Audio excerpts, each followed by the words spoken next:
and welcome to a brand new episode of the Game Informer Show. I'm Ben Hansen, joined by Leo Vader. Thank you for having me. Out of the booth, Ben Reeves. Oh, hello. Get back in the booth, and we have JV Gwaltney. Hey, everyone. It's so good to be back, isn't it? In people's ears, on their phones, on their screens, in their houses, with their family, in their cars. In their hearts. In their hearts and minds. We got a lot to talk about. Rage 2. We have promised that we're sharing exclusive info in this episode, so by God, this is going to be exclusive. But cover story trip, new details from that. Then we're going to recap the Game Awards a little bit, which happened last Thursday night. Leo and I did a little commentary track if you want to see the full raw take there. But otherwise, there's a lot of highlights to get to. Then we're going to talk about a new Far Cry game in the year of 2018. Far Cry New Dawn, which is, I had no idea, a sequel to Far Cry 5. Yeah, it's the first sequel. It's the Final Fantasy X-2 of the Far Cry series. I can't wait to talk about it. That is so gross to hear bizarre. that. And then a game that's lighting up the world, the Outer Worlds, that is. Thanks, buddy. It's why you're here. Yep. Obsidian's Outer Worlds. Reeves, you've visited Obsidian. That's You've right. seen this new RPG, and you have a lot to say. Yep. Great. Can't Both wait. eyes open for that one. Then, most likely, we're going to have Dan Tack and Matt Miller in here to talk about the new Supergiant game, Hades. Very interesting. Then community emails, the back half of the show. We have an odd interview. We're going with Meagan Marie. Ben Reeves, you remember her? Yeah, I used to sit next to her. Yeah, that's right. She used to work here. Now she's at Crystal Dynamics working on the Avengers, top secret. No info there. But she wrote a book about 100 women in gaming. So we talk about the history of the book, how she wrote it, the process going through, like fun stories from what she learned along the way and stuff like that. Now look, YouTube, I got something to say about this. All right. Just because there's a book celebrating like, hey, 100 women in gaming, here's some cool stories from their lives. It's not an attack on men. Just to get that out there. It's just a nice positive interview. So let's all be kind here. Let's have fun. Rage 2. Yeah. Okay, so set the scene. All three of you went to Sweden? Yeah, Stockholm. Beautiful. And you were there before for Rage. Yeah, for Rage 2. Yeah. That's so bizarre. Was it weird going back? No, it's only weird because Stockholm is basically, you get on a plane from here and you go 10 hours and you're basically back in Minneapolis. Yeah.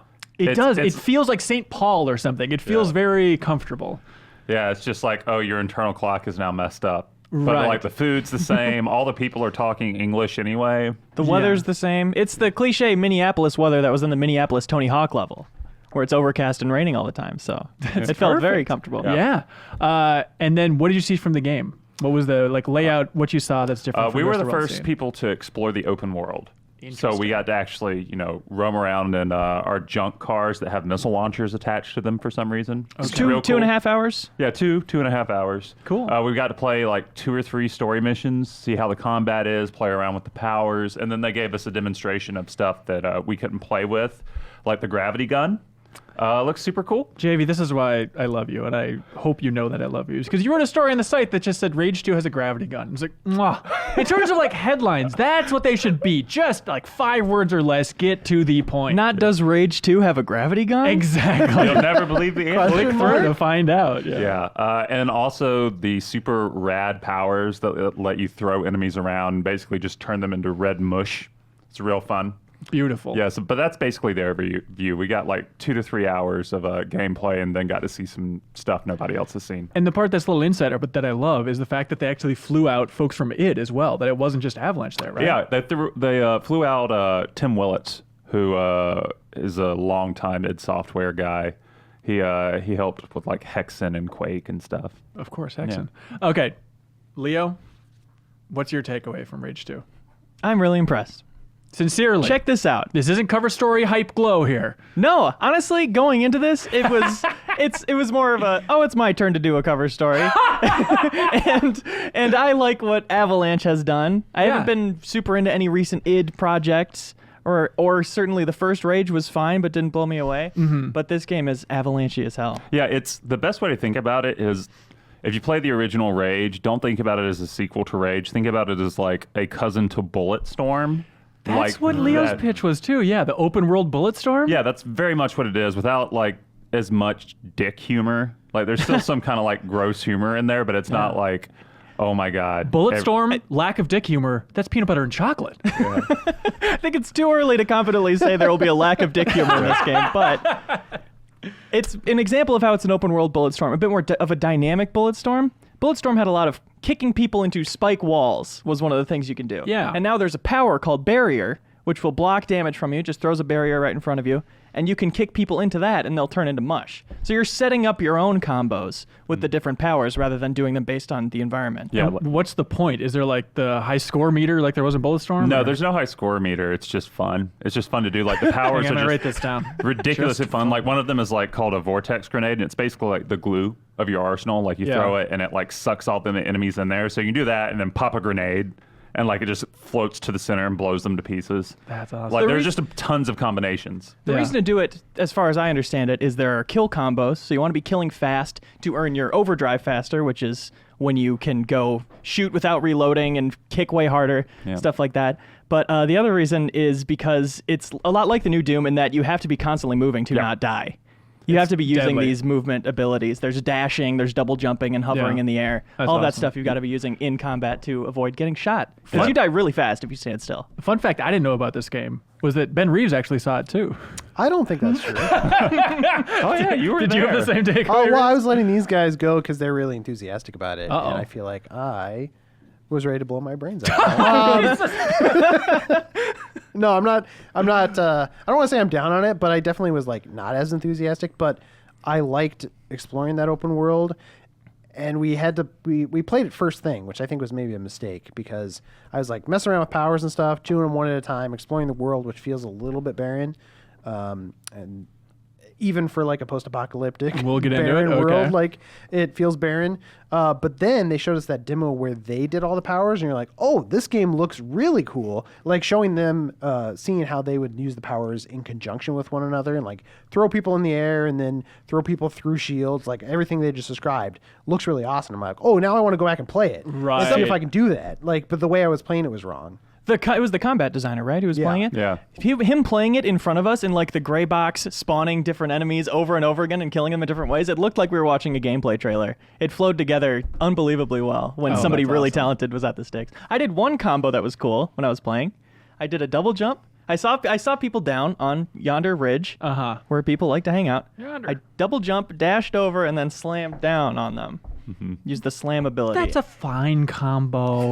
for a first timer, decent combo. It'll do. So that was like the big question mark, JB. I know you've been banging a drum about this for a long time, at least since E3, but like, what is this open world actually going to look like? And Reeves gave a hint with a little more barren than we expected. But what was your takeaway about the open world? What we got to play was pretty by the numbers open world design, where it's like, oh, go do this thing and you get rewarded with it for money. Like, go basically clear out this camp full of enemies, or stop like this caravan with your vehicle by blowing it up. These are all side quests. Yeah, these are all like, it's not even side quests. These are just activities you do in the world.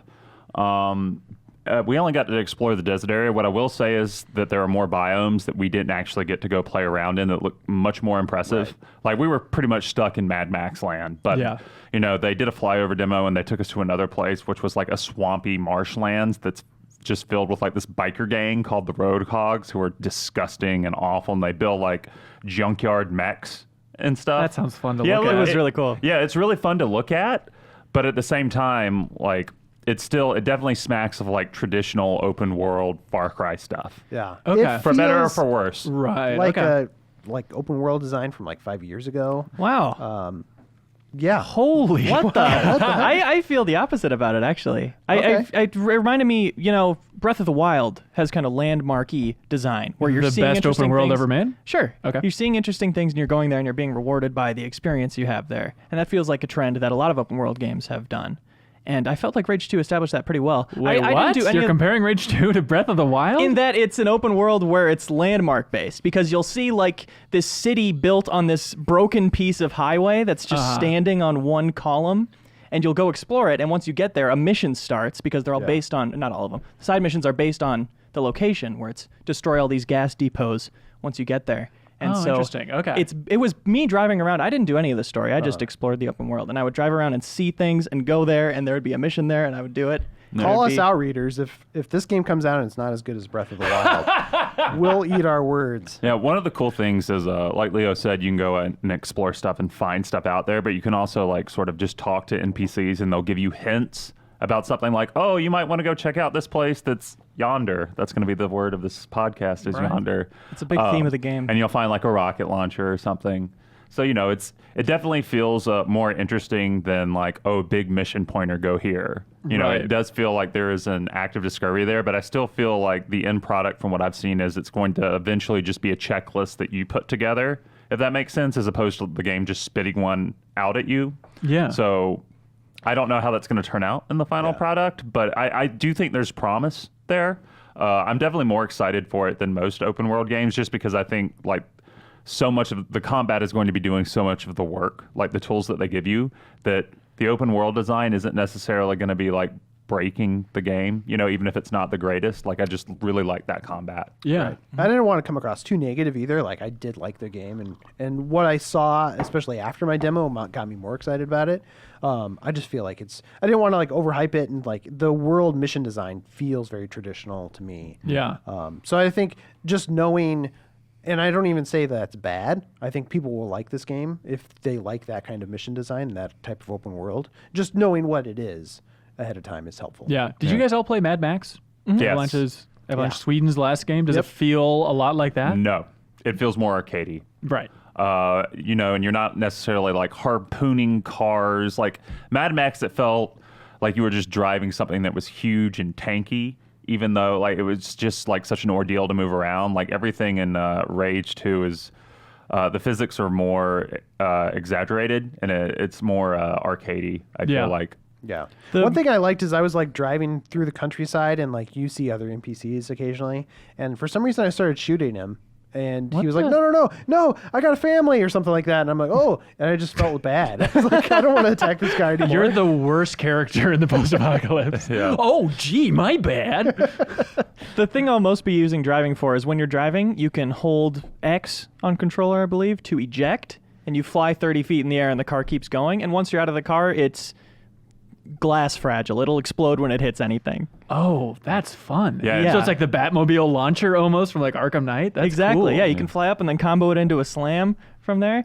And that car destruction thing, that's straight out of Just Cause. That's classic Avalanche, fellas. And even if you don't do that, if you just splatter enemies with your car, like if you run them over, it's just so gory but entertaining at the same time. They just literally just turn into liquid. There was It's a just- time.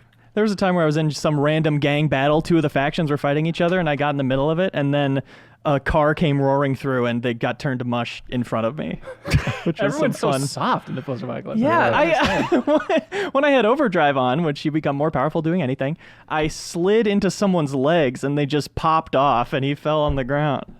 So my grandma went that way, actually. Did you guys explore that city very much? Like, how deep is that city? Because I wandered through it a bit, and I tried to talk to everybody, but it felt a little bit mechanical. Like, there's a shop you go to, everything like has its purpose, but just in terms of like a natural city, it didn't quite feel super natural. It felt pretty much like Rage 1, I think, where you're just walking around talking to enemies, and they'll say or friendlies, and they'll say their one engineered line to Right. you, except they'll sometimes give you a mission in this case. Yeah. Big surprises along the way. Like just reading the comments to Leo's wonderful rapid fire questions with Tim Willits, a lot of people were like, oh, I can play as a woman. That's cool. Like, I don't think that had been communicated before, or at least it hadn't gotten out there. And another thing, which really has sent me thinking this morning, is a lot of people were like, hey, he said it runs at 60 on console. At least what? Did he say on the Pro and the X that it runs at 60? He didn't specify. Okay. So So I think maybe it's all that'll of them. be differentiator. But a lot of people, a shocking number of people, maybe YouTube's just more techie in that way. They're like, oh, open world running at 60, awesome. So you think about it, it's like, yeah, I guess it is pretty rare to have an open world that big running at 60. But That leave it is to it, I guess, to pull it off. Well, Well, But it's that's not. the It's thing. software. Right. It's Avalanche's like same engine for Just Cause. and it's not even Oh. id Tech is the weird thing. Oh, so they're really? just sort of overseeing the development of it, really, Yeah. more than anything else. Yeah, actually, one of my favorite questions in the rapid fire was, I think it's because I gave it to Leo to ask, Right. but is it more involved with Quake Champions or are they more involved with Rage 2? And the answer was Quake Champions, which I didn't expect, but there we go. Did you learn Good anything else honesty. about the dev history that was interesting? Like you mean the relationship Yeah, it's between the two? collaboration there, yeah.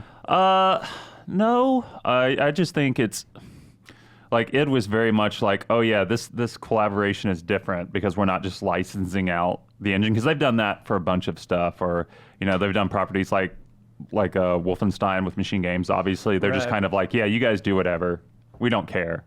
You know, that was very much that's what You they can't pay us to fucking care. No, that's how they usually do it. Like Quake 4, same You thing. didn't use that quote, I don't think. Yeah. Yeah, no. But it just, they seem more invested in this one for some reason. Maybe because, I don't know, the first Rage didn't light the world on fire the same way that like those other properties did. Are they appropriately kind of humble about the reception towards Rage? Not that it was a bomb, but do they understand that like it's a Rage license? We know we have to work to win your interest here. Yeah, I mean, so much of their pitch to us was like, we have Avalanche working with us. They're true open world people. Like our first game, we said it was open world. It wasn't. People didn't like the ending. Like one of the articles that we have on the site when we revealed the cover was like, Rage game director promises better ending this time, because people hate that ending. They were very aware of the reception to that ending. That was like one of the first things they talked about. Oh, good. Yeah. I think too, like one of the things that if you were turned off by that marketing push at E3, just the very like colorful, like this is zany Mad Max. Like They're just ripping off Far Cry New Dawn. Yeah, exactly. I mean, I don't feel like that's what the game. That wasn't like super representative of the game. And after, like, because I was a little bit turned off by that marketing, it's like, I don't know if I want to play this. But then, like, playing the game, I'm like, oh, this is actually cooler than I think. And it's like similar to Fallout, but it is goofy at times. I guess Fallout's goofy. So there's that, but it's not like super zany, colorful. Andrew WK isn't playing as a soundtrack the entire time. Not the entire time. Yeah, I thought the just- Game in the Awards game. trailer was way better. Yeah. it captured the tone before. pretty well. Yeah. I think the most surprising thing for me about the game and the trip was just like how deeply invested they are in maintaining the lore that the first game introduced, because Oh, wow. I just assumed it'd be like a Titanfall 2 situation where it's like, oh, okay, I can play Titanfall 2. These characters were in the first game as like handlers, but you know, they didn't really necessarily have like these long drawn out biographies. Right. Like major characters from the first game return and play big roles. Like the girl who trains you in the first game as a kid is like one of the major players in this game. Okay. And like all the factions are returning from the first games as new enemies that have evolved, and they all have like long biographies and histories about why they've changed and stuff. It was interesting seeing the muties back from the first one, which those are the most impressive part of the Rage 1, where they were bouncing off the walls, and when you'd shoot them, they'd roll so realistically. And it all looked incredible. I fought those guys, and now there are 10 times as many of them at a time as there were before. Oh, good. Which is fun to slam a big group of them. And it never hurt performance at all. Cool. Anything else we haven't hit? List out to you guys? Couple tiny things. Oh, yes. People have armor on that you can blast off, or little armor pieces. So there are times where I shoot somebody with a shotgun and they go flying and all their clothes fly off and it looks like Charlie Brown kicking the football. And you Okay. saw everything. Yeah. Oh, yeah. Just pretty crazy. Another cool ability, you can punch grenades back at people. Oh, like if you just time the melee? Yeah. That's Yes. a fun idea. It's At really first cool. you can only do it in the air, but then after you upgrade it more, you can, whenever there's a grenade on the ground, you just melee attack it and it goes As it's flying on at the enemy. ground? Yeah. That's such a stupid idea. Just punching this thing on the ground, watching it skip away. It's incredible. That sounds good. I also had a little ability where it's called Weapon Juggler, where when you switch weapons, when your mag is empty, that weapon gets refilled in ammo. So I can switch back and forth between weapons and never have to reload. So it was fun to make a build around that. That's a good idea. I don't think we talked too much about the weapons, but the weapons felt good, and like there's some cool weapons in there. And it's not like Borderlands where there's 100 of them. They have like they're specifically designed. There's like, do we know how many? There's like 10 of them maybe. or Yeah, something not like in that. total. I mean, but like the shotgun is as expected really good. I really love that shotgun, especially when you do an overdrive, because it lights up and the barrel starts growing orange and like overheating, and you're just like tearing through enemies like it's a machine gun more than a shotgun. Yeah. Huh. I Okay. think that's one of those things is like everybody expects loot in games now or something like that where there's just gonna be a million guns, but like when you do that, I feel like 80% of them don't feel that great. You know, where this one they're like crafting each one to make it feel good, and so Yeah. each one has its own like purpose and like actually is fun to play with. Sure. Another thing worth noting for people who are turning in and haven't like seen anything of Rage outside of that introductory trailer, there is no multiplayer. So for people who like, you know, love Borderlands and are expecting like that kind of game, Yeah. I think a lot of people assume it's co-op. Yeah, there is no co-op, there's no deathmatch, there's no multiplayer aspect of it whatsoever. I'm kind of happy about that. Yeah, I mean, I'm happy too. I just know there are a lot of people out there who are going to be like, well, I want Borderlands. And Right. that is not this game. Gotcha. Gameformer.com/Rage2. Rage 2. There we go. What's coming up throughout the month? We have features on weapons, factions. We've got exclusive interviews. Leo just did his rapid fire, which was really good with Tim Willett. It is very funny. I think it's some of the best written questions on your part, Leo, or on Game Informer's part. Game Informer's part. For There's sure. some very funny stuff in there. If you haven't read the issue yet, we're going to have exclusive concept art just for online that wasn't in the issue, so you'll be able to see that, and it looks cool. There we go. And the video on Powers should be up on YouTube today. YouTube.com/GameInformer. Whoa. There we go. Cool stuff. All right, Rage 2. Any other highlights from trip to Sweden? What was the highlight of the entire trip? What would you laugh the hardest at? They have this Laughed weird instead. delicacy out there. It's not weird. It's interesting where it's just Called ball sack. yes. It's like toast and shrimp. It's Toast just and like shrimp. it's like toast and Skagen? like skagen. Skagen? Oh yeah. It's yeah. like okay. shrimp paste. I can't recommend it. Okay. It's very, I was waiting for the word enough, but all right. I did will have- recommend. There's a museum out there that has a giant boat. that I've been sank- there, Yeah, it's yeah. an awesome thing. It like sank in the 1500s or something, and was out at sea for hundreds of years, and they finally like got it out of the ocean, and now it's just the full boat. Just like you can walk around it. It's massive and cool looking. Yeah. oh, that Skyrim restaurant Oh. that you recommended for us. Some would call it a Viking restaurant, but I like that you just call it the Skyrim I restaurant. mean, that's what I thought. That's true. Yeah, Tim and Jeff Cork and I went there when we were on the. What was that? What were we out there for? Mad Max cover story trip. Oh, imagine that. Yeah, but it's very cool where they have serving a bunch of meat and they have long halls where you're just eating a reindeer heart and everyone's saying, "Oh!" There's as a you guy walk playing down. the hurdy-gurdy when we were there. Our bartender was very surly, and he kept like yelling at the guy, like in a fun way. It was very atmospheric. We weren't scared. It was very like if medieval times didn't suck. Yes, Yeah. and it was in the actual medieval times. Yeah. You Yes. got to be in the right location for that to really sink home. Right. We also went to the Army Museum. They have a lot of cool free museums. Yeah, in that's Sweden. true. It was a chronological tour of the history of war, starting with this big display of apes fighting. There are Right. tons of wax figures in all the museums. We which are so didn't know cool. what to expect, but yeah, we turned this corner and there's like I don't know 6 or 7 apes just tearing each other apart. my It's God. dimly And lit. it's- There's spooky music, and you hear apes. Like, and it's super yelling. realistic looking and super gory, and you're like, oh my gosh, what if I had brought a kid here? Like it just wow. like it would terrify them. And awesome. the last chapter then was the internet community attacking Fallout 76. That's right. The last Yeah. chapter was the world ending in 5 years. Oh my God, they're so What? specific. Yeah. we don't wanna spoil They it. showed it. Yeah. Sorry. Very cool. Wait. What about a Texas Longhorn place? Oh yeah. we there kept was a seeing- Texas restaurant. There's you just- went there? On we every walked 3 outside corners. of it. Yeah. Oh. There, we saw several of them. There's some appeal to going to a different country and then going to the most American thing there. Okay, Yeah. Jeff Cork. Well, not McDonald's. I'm saying like, hey, What's more here's American than McDonald's? I'm saying you go to Tokyo and it's like, here's a deep dish Chicago pizza. It's like, I'd love to see what this is actually going to be like over here. There's a little bit of that condescension, I think. For sure. Also, all they eat is bread over there. There are 15 bread places for every other type of Can't place. top bread. Leo was like the good. most surly I've ever seen him when we got up for breakfast one day, and it was just pastry shop for pastry shop. And he was like, I don't want any of this. So stubborn, dude. All I right. smashed all the windows. Lovely. GameForward.com/rage2. Window smash and fun. Okay, let's see. Leo and JB. Do you guys want to clap out? High five out. Oh what? No, we messed up. Oh gosh. Jeff Cork in the house. Hi. Henry's still here, and Brian Shea's here now. Hey, what's up? You know what's up? What's up? Jeff Keighley's ego, because he did a hell of a job with the Game Awards. So Leo and I did a little live commentary track over there, but you guys watched it. Jeff Cork just kind of soaked in the news through osmosis, I'd imagine. Oh, try and avoid it. The planes over my neighborhood with the skywriting. You know what? I really enjoyed it this year. I've been a defender of that show for way too long. As Jeff Cork reminded me, I was setting myself up for failure when I was talking a big game ahead of time. Yeah. We're like, no way this can disappoint. No snark zone. Yeah, it didn't disappoint. I thought it was wonderful. And speaking of planes, I do think it is a weird sign of success that like before the Game Awards happen, studios are like getting out there saying, hey, calm down the hype. We're not going to be at the Game Awards. Like Naughty Dog and Rocksteady, Warner Brothers Montreal. Like that's the sign of an important event in the industry when the best developers in the world have to go Don't out of their go to way it. to Oh. but they have to message like we're not going to be here, you guys. Oh, Kojima, I guess, which was the biggest, glaring absence. It sounded like E3. Well, people thought like Kojima that could be like he's trying to f with us. Yeah, that's such a lazy. He's more clever in his effery, I would say. Remember that facial bandage guy? Yeah, clever stuff like Joaquin Mogram. Exactly. But the Game Awards overall, Reeves, you were covering it for news, is that right? That's correct. Okay, what did you think of those?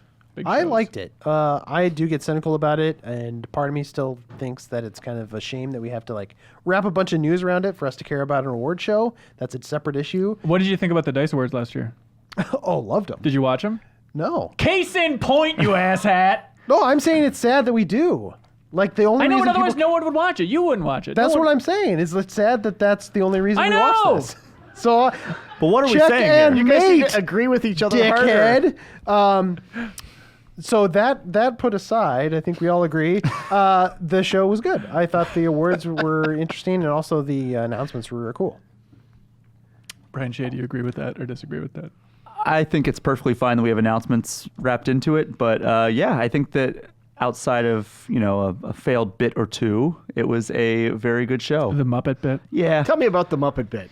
Leo Vader, do you want to take it away? He had really had a strong reaction towards this MFing Muppet. This prawn saunters in there like he owns the place. It's him and Ninja doing a couples comedy routine, and it was bits like, "What's a fork knife?" And then Ninja says, I'm pretty sure it's Fortnite." It's like Gracie Allen and George Burns. Exactly. Back again. And then the prawn said, "What? It's fork knife." And then Ninja's like, actually, it's Fortnite." So that kind of stuff. Really good. No butt comedy. We call it. they took a selfie, but it was called a shelfie because he's a shellfish. Love it. Outside of that, the Game Awards were a must-see event Yes. for gamers, young and old. Do you think Jim Henson Company said, you could just keep that puppet? Just seriously, we don't want We're it never back. using it again after this. You guys borrowed But it? like, This is garbage. it was totally like not on the level of like an embarrassing scene that we've No. seen in like other No. Game Awards. Like this was just a bit that didn't land. Yeah, okay. I'm going to use this opportunity to read down the announcements real quick. Jeff Quirk. Yes. I'm going to persuade you that this show is cool. Okay. And also, you guys jump in when you have something to say about these. It was good. Okay, great. I was getting ready. First up, do you remember Alex Hutchinson? Yeah, I do remember. Thank you. Your best boy from Yeah. Far Cry 4's cover story Yeah. trip, Assassin's Creed 3's cover story trip. He's been on the podcast several times. He was just on talking about Red Dead. He's a cool guy. He's very cool. He announced the new game from Typhoon Studios. Yes. Called Journey to the Savage Planet, which is like some comedy sci-fi looking thing. And it's a camera just pulling around and you see like this astronaut like dead out of a ship. And so my immediate thought was like, yeah, comedy. Is he a fatal fart attack? Knock him dead. This astronaut like dead crawling out of the ship. And so you just think that it's going to be like a roguelike. But no, I guess it's like a story-based adventure game. And Where's that was the really comedy? it. What do It you want me to wasn't do too with much- that? Where was the Yes. comedy in this? This isn't usable. Anyways, also then the Monster Hunter World team teased a new expansion, which ended up being Iceborne. How about this? Okay. Stanley Parable? Coming to consoles with Stanley Parable Ultra Deluxe. Also to Steam with new endings and new stuff in there. A very thought this entertaining trailer too. Yes. I was gonna say, I thought that was like one of the early like surprises that I was like, oh, this is cool. And because the trailer, you should go back and watch the trailer. You like Stanley Parable, right? Yeah, I liked it a lot. You should go watch the trailer. Like, I there's will. all redone new trailer, and just the fact that there's like new stuff in the game makes me want to go play it. It's weird that they would announce this so soon after Stan Lee's death. This is unusable, isn't it? Okay, Cork, what if I told you that Phil Spencer was on stage? I'm listening. What if I told you that Sean Layden was on stage? Okay, I'm still listening, but it's momentum that's carrying me. What if I told you that Reggie Fils-Aimé was on stage? Whatever. What if I told you they were all Triple on stage kiss. together? No! Yeah, there's a wonderful way to open Was the it show. all about the gamers? That's exactly what they said. Finally. This is my one critique of it. It was awesome, and like I love that an outside voice is the only way you can get those three together. You got to have Keeley pulling his little Keeley strings to get those three folks together on stage, representing the big three. I think that's super cool. But then they had nothing to say. It's just like, boy, gaming has really reached its potential. It was gaming weird. is fun. It was weird that Layden had to leave with saying crossplay still isn't happening. Yeah, that's true. We just want all your money, guys. Hey, Snarkfest. Yeah. Get it's a outta little here. late. God. Okay. No, that is cool though. All right, That thank everyone you. agreed to that. All right, great. Because if one person did not, Yeah. it would have really been a little flat. Yeah, the announcement of Ultimate Alliance 3 from right. Team Ninja. All right, we'll talk about it in Cork, the emails. you're a huge Ultimate Alliance fan. Yeah, exactly. That's why I'm like this, because the first one was very good. Okay. But the second one burned you so much you don't care about the third one? Or I what? stopped caring about superheroes Oh. entirely. Except Wow. you love Your those heart Lego is games dead. every single time. Okay, you're looking for consistency where it doesn't work. Also announced Crash Team Racing. All right, I know, you must have remastered. been very excited about that because you're a big Crash Team Racing guy. Here's the secret. You've only listened to the secret? music and the options I've mode. only listened to the music and the options. I love Crash. I'm not the biggest CTR guy. I never owned it. Yeah. I played a fair amount, mainly at like work here and stuff, like capturing footage or like replay or whatever. But like, I'm not a big CTR guy. But it was cool. Yeah. Because I think when I started at Game Informer, that was one of the games I took out of the vault. That's right. And I went home and played it. I was like, oh, okay, this is great. Turns out people aren't insane. So Some cool say that it's it's getting remastered. One of the most interesting games ever. Jack X, but damn close. Do you want to do another one of those segments? Every game is interesting. We should do it like before the holiday break here. Now I know what time is. Uh huh. What about? What's that joke? Because I didn't. 'Cause I thought I had more of it. He essentially. advocated for like 2 minutes hard. Yeah. And then he went way over. Like he was cut right. short. He didn't have enough time. Okay, what if I told you, Jeff Cork, Yes, sir. that Hello Games, Uh-huh. you know them, you love them, you visited them, Yes. creators of No Man's Sky, Yeah. have been secretly creating a new game for the last 2 years. This one, even Sean Murray didn't know he was making it. Oh, the secret games. Oh. What is it? The Last Campfire. Tell me all about it. It has a very interesting art Good style. luck telling him yeah, anything it seems about like it. a little adventure game, right? Beautiful art style, wandering around, going on adventures, lighting campfires. Looks pretty. It looks It does good. seem very it good. looks cool. Yeah, absolutely. PUBG, new map, snow map, very exciting, 6x6. Snow, thank you. I like that. I like that PUBG is still getting its due at the Game Awards. I like that. You know, Yeah. everyone's talking about Fortnite, and Keely's a fan of both, or at least he appreciates the phenomenon of both. I counted them. There were 87 trailers for Fortnite. At the Game Awards. But the snow map, I'm excited about that. Leo, I don't know if you're excited about it, but I like also the 6x6 size, like right in between the small map and the big map. That sounds perfect. And I want to see a full snow map. What is that in reference to? 6x6. What unit of Kilometers. measurement? Okay. So it's a PUBG is- square map. Yeah.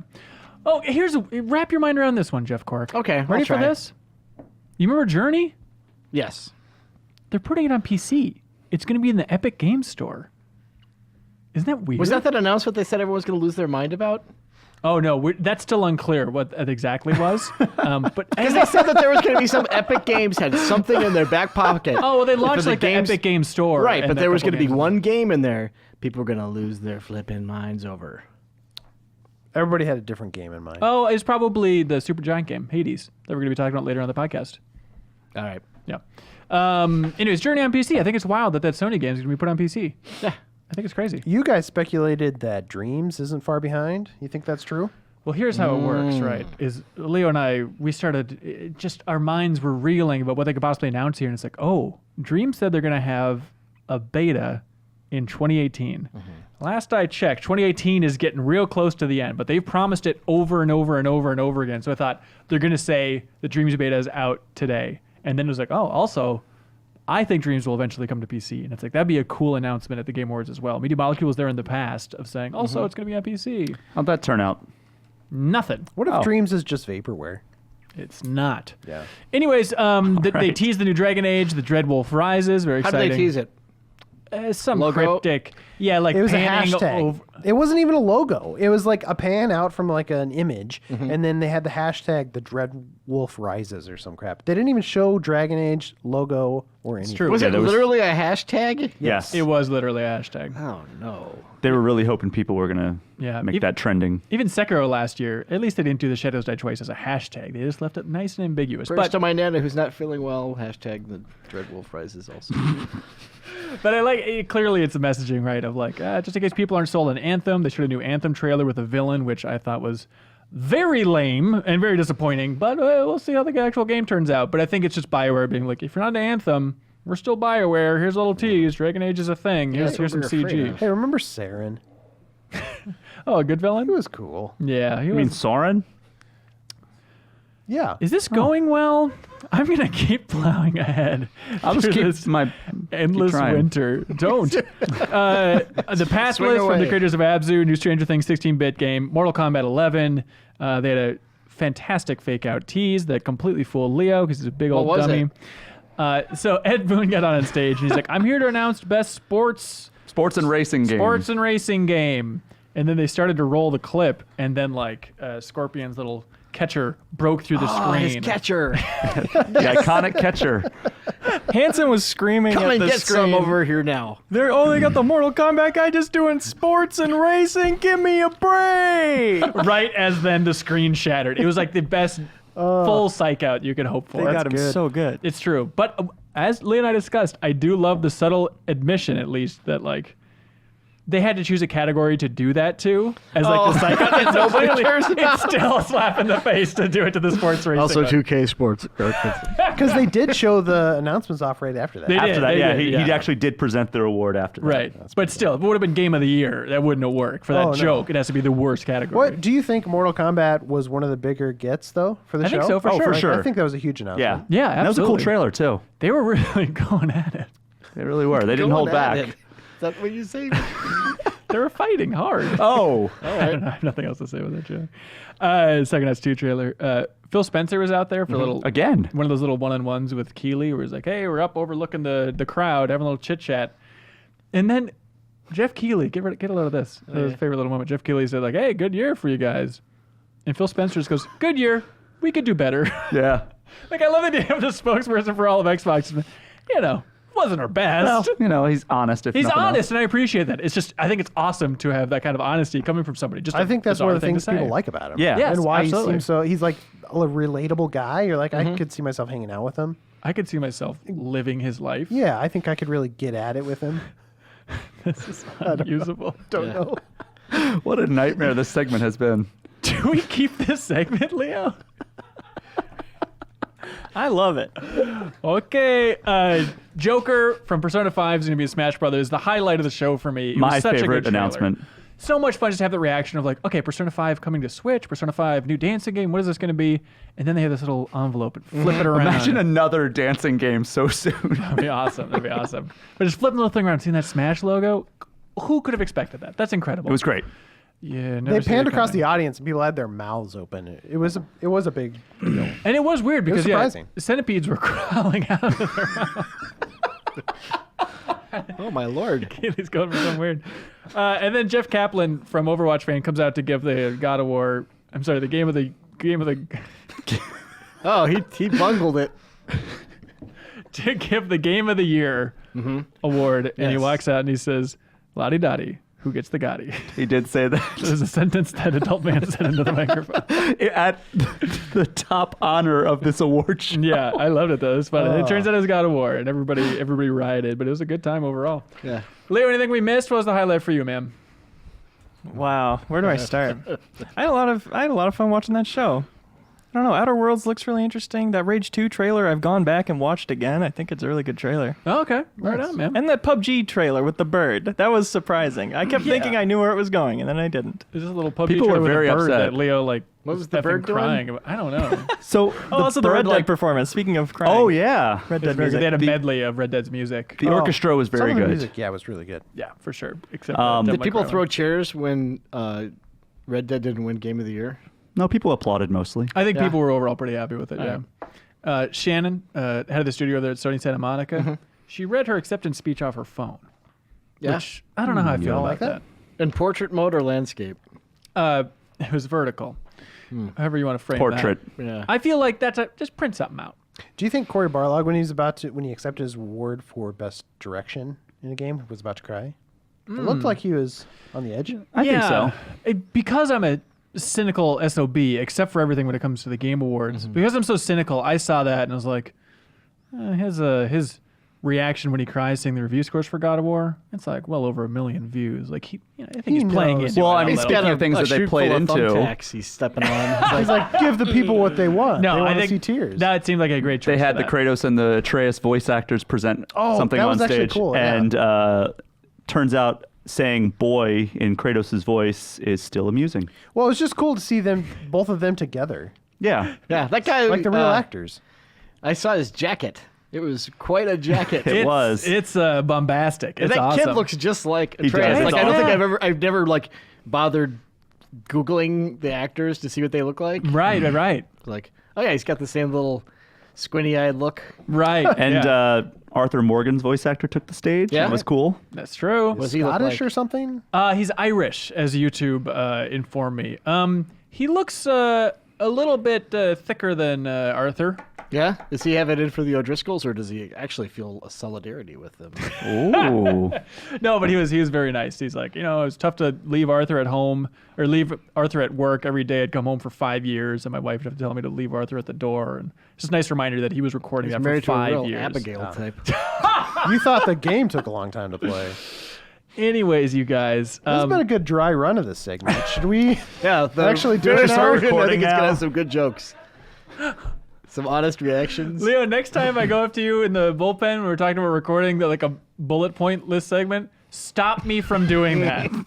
Just say no matter what, don't do that. The format never ever works. I'm trying to get you fired. I think it's working I could very be king. well. All right, good. Anyways, okay. Oh, sorry, Shay. There was one more that we didn't touch on, which was Ubisoft announced Far Cry New Dawn. Thank you so much. Far Cry New Dawn, which the world was shocked, but not Brian Shay here, Nope. because you got to see it, play it ahead of time, Not play it. I saw a live gameplay demonstration, though. but you went to Ubisoft Montreal for Yeah, this. traveled to sunny Montreal in December. That's wonderful. We've all been there. We love it. Yeah, it's a great little city. town. So, in explaining what Far Cry New Dawn is, they spoil the end of Far Cry 5, which I won't do here, but it was interesting that I guess it's just game on for spoilers for this game that came out not that long Less ago. than a year ago. Right. It's interesting. Yeah, so basically, Now to just the game is spoilers. a post-apocalyptic game where nukes have gone off across the globe in the year 2018. Who can say, though? Who can say what happens? We at don't the know end of what Far Cry happens at the end of 5? Far Cry Which 5. of the endings is canonical? I will say, I finished that game and I came up to Cork the day after. I was like, "What? This happened in this game? Did that really happen?" I was blown away. I don't know It what came you're out of talking nowhere. about. Anyway, we can move on and talk about the game we're supposed to be talking about. Please. But yeah, when I heard about that, when they said this is the direction we're taking with this game, the first thing I thought was oh, it's going to be dull and gray and real dumb looking and boring. And what did they say? And they said, have we got news for you, Brian?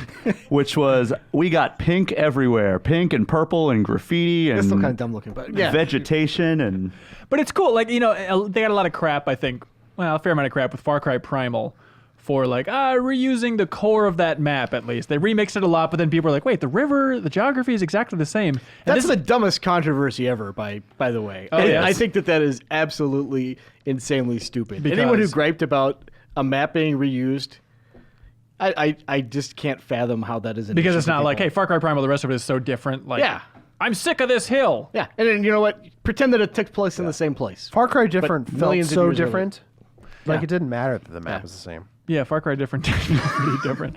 But okay, so New Dawn, they get around it by making it a direct sequel. So it is the exact same area then as Far Cry 5? so Hope County once again, Yeah. but it's 17 years after this nuclear apocalypse. When everything's been pinkified. Everything has been turned to pink. No, so vegetation has pretty much reclaimed the earth. So there's still some structures around, and but they're all overgrown with grass and flowers and all kinds. So it's very colorful. And then there's also this group that's in town, a scavenger group that is just using up all the resources like there's no tomorrow. Yeah. And they have graffiti all over it. So it's a very distinct art style. But yeah, it's it looks like it's leaning more towards the Rage 2 direction It's than so the weird. Fallout direction. That's the crazy thing, because 2019 we'll see Rage 2, the pink post-apocalyptic game, and also Far Cry New Dawn, the pink post-apocalyptic To be game. fair, that all does come from the Mad Max game that had a lot of pink in it too, right? Yeah, those Did it really? Those guys had pink all over their bodies. There was The War Boys? body painted. The War Boys. I wonder if it's the start of a trend, because for a long time there was the Fallout brown, the original Mad Max just brown, gray Gears of wasteland. War. And then there was a trend, I think Last of Us kind of was a big part of this. Beautifying, Now it's yeah. beautifying it. It's all overgrown. It's lush. And now it feels like we're pushing even further past that. It's more than just overgrown. It's hyper real, just crazy colors. So what's the next step? Just we all lose our eyesight. Color that makes you literally go insane. It's like a H.P. Lovecraft. Please look forward to the new Far Cry. I'm amazed they announced this so soon, because not only did Far Cry 5 come out not that long ago, but then also that DLC they've been rolling out throughout the year. And I know it's Ubisoft Shanghai that's working on that, but that was crazy. It was like, oh, we're going to Mars and Vietnam, and then I forget what the third one was. Zombies. And zombies. I didn't play that third one, but yeah, but it's crazy now. Hey, here's even more Far Cry than you can shake a stick at. Yeah, and it's coming out in February, which is crazy. Are you serious? Yeah, it's February 15th. That's less than a Same year. week as like Anthem and those other games. Yeah, that's like- really wild. What are the other games coming out then? Like Metro? Is that Days something, Gone or- was going to. Days Gone. Yeah, Metro was going to as well. Crackdown 3. And Crackdown 3, that's the one. Far Cry 5 sold well. Is that It's right? the best Yeah, selling, it's yeah. the best-selling one, and it's also one of the best-selling games of the year. But it felt like there was like a pushback among some fans, right? Sure. Well, was Cork, that how do just you feel among about this it? office? I think it's wider spread. I think people were, as a wider gaming public, it seemed like the internet was happy enough with Far Cry 5. Seemed to be my read. But Cork, would you be ready for Far Cry New Dawn in February, or are you going to be still kind of burned out on 5? If they're able to address a lot of the issues that I had with the Meagan, like I hope that you can play the game and not get interrupted by like kidnappings and getting thrown into a story that even the biggest defenders of Far Cry 5 will say, yeah, the story's dumb, but blah, blah, blah, blah. It's like, yeah, that's fine, but I kept getting like hijacked and pulled into this story that everyone hated. Yeah. They took away in 5. They kind of stripped away a lot of the things I liked about the series. Like the but They crafting? didn't really replace it with anything I also liked. I would so agree. hopefully with this new one, they add stuff to it that I actually like doing again. Well, you can craft and upgrade weapons. One of the big themes they kept hammering on was it's like because there's nothing being manufactured anymore, like everything is kind of makeshift. So like the weapons look like they're either like old weapons from before the apocalypse, or they're like weapons that you've made. Like the big one that they were showing off was the saw launcher, which is just like a crossbow that shoots circular saws. It's like the gun and bullets. Yeah. Yeah, it like thing looked bounces cool. off of things, and you can upgrade it so it shoots 3 at a time instead of just 1. So there are like upgrades, and you can craft certain things. I don't know to what extent. Some cool companions. Yeah, so I saw 2 of the companions, 2 of the human companions, and the 2 animal companions. So there's Nana and Carmina are the 2 guns for hire that I saw, and then there's Timber the dog and Horatio the wild boar that you can have as your Gotta do it. animal friends. The dog in the last one was just the best because it like highlighted dudes on your map. Like, there almost was like no reason to use anybody else. And the dog can now ride shotgun in your vehicles. Sold. What I like about Far Cry, and it was really driven home on the Far Cry 4 trip, of just Dan Hay, the producer for the series, he's big on messaging. Like Far Cry is all about, fish out of water, going to an unexpected place. Yes. And I feel like they've done a pretty good job. Even Montana, I'll give it up for like, yeah, I think it'd be tough to predict that the next Ubisoft open world game is going to be set in Montana. There's something that's a little bit predictable about a post-apocalyptic game. Even if it looks different, you know what I mean? I'm still just a little bit bummed out about I like being shocked. And I understand when the DLC is going all over the universe, I don't know what's left to really shock people. But that was one where it's like, okay, sure. Post-apocalypse, it seems like one of the go-to safest bets in gaming. And it's kind of a bummer that Far Cry is doing that. You expected to go to the Rage 2 marketing trailer Yes. in the next Far Cry game? Yes, exactly. Wow. I don't know. Am I the only one that feels that way? I don't know if I expected post-apocalyptic. I will say that I'm not super excited that it's post-apocalyptic. I'd rather go somewhere else, honestly. Yeah. But In a more important question, Reeves, is it a funny joke to say pokestopolyptic? there's something there. Okay. It's still being workshopped. Anyway, Steve Far Cry New Dawn. Popolyptic. Yeah. New gameplay today. We have a video up. Other stories on the site. Written impressions online, man. and yeah, all kinds of cool stuff. Hell yeah. No, just those 2, actually. You got it. Okay, talk of the show. Talk of the show at the Game Awards. Maybe it's just because we had a new gameplay today that did very well, views-wise, but it seemed like the biggest buzz getter was the Outer Worlds Yeah. from Obsidian. This is exciting. This is the Fallout New Vegas team, in theory, right? It's been a few years. I'm sure it's rotated a fair amount, but Right. Obsidian making a new first-person RPG. Yeah, and it's it looks cool. Like they've been doing the Pillars of Eternity games, Yeah. which are like the traditional top-down. Tyranny, yeah. And Tyranny, and I don't know how long those take to make, but it just seemed like they have to be doing something else. And so, like, hey, they're doing another 3D real, not that those weren't real game. but this one's real. Jesus. Oh boy. Here we go. You know where I stand, Obsidian. No, I didn't mean it like that, but it's just like it's a 3D game that's kind of like in that vein. And just going back to your other point of like the New Vegas team, like the original creators of Fallout are actually like the original Fallout are actually working on So this. Tim Kaine and Leonard Boyarsky, but the point I was confused about, are they contracted? Are they hired full time by No, Obsidian? they work at Obsidian. They now. work at Obsidian. So they worked at Interplay back in the day, worked on the first 2 Fallouts, then went and worked on a bunch of other games, and now they've come back to Obsidian to work on. Got So they it. didn't work on New Vegas. I'm sure there are other people on the team that did, Yeah. but they did not. But they know Fallout very well. They know RPGs fairly well. Yeah, and so you actually went to Obsidian to see this game. Yeah. Do you want to yeah. walk us through that? What was that like? Well, I got on a plane. I flew Okay, out. Ha buddy. ha ha. And then they showed us the demo of the game. They walked us through a tour of the studio. I interviewed like Tim and Leonard and a bunch of other team members.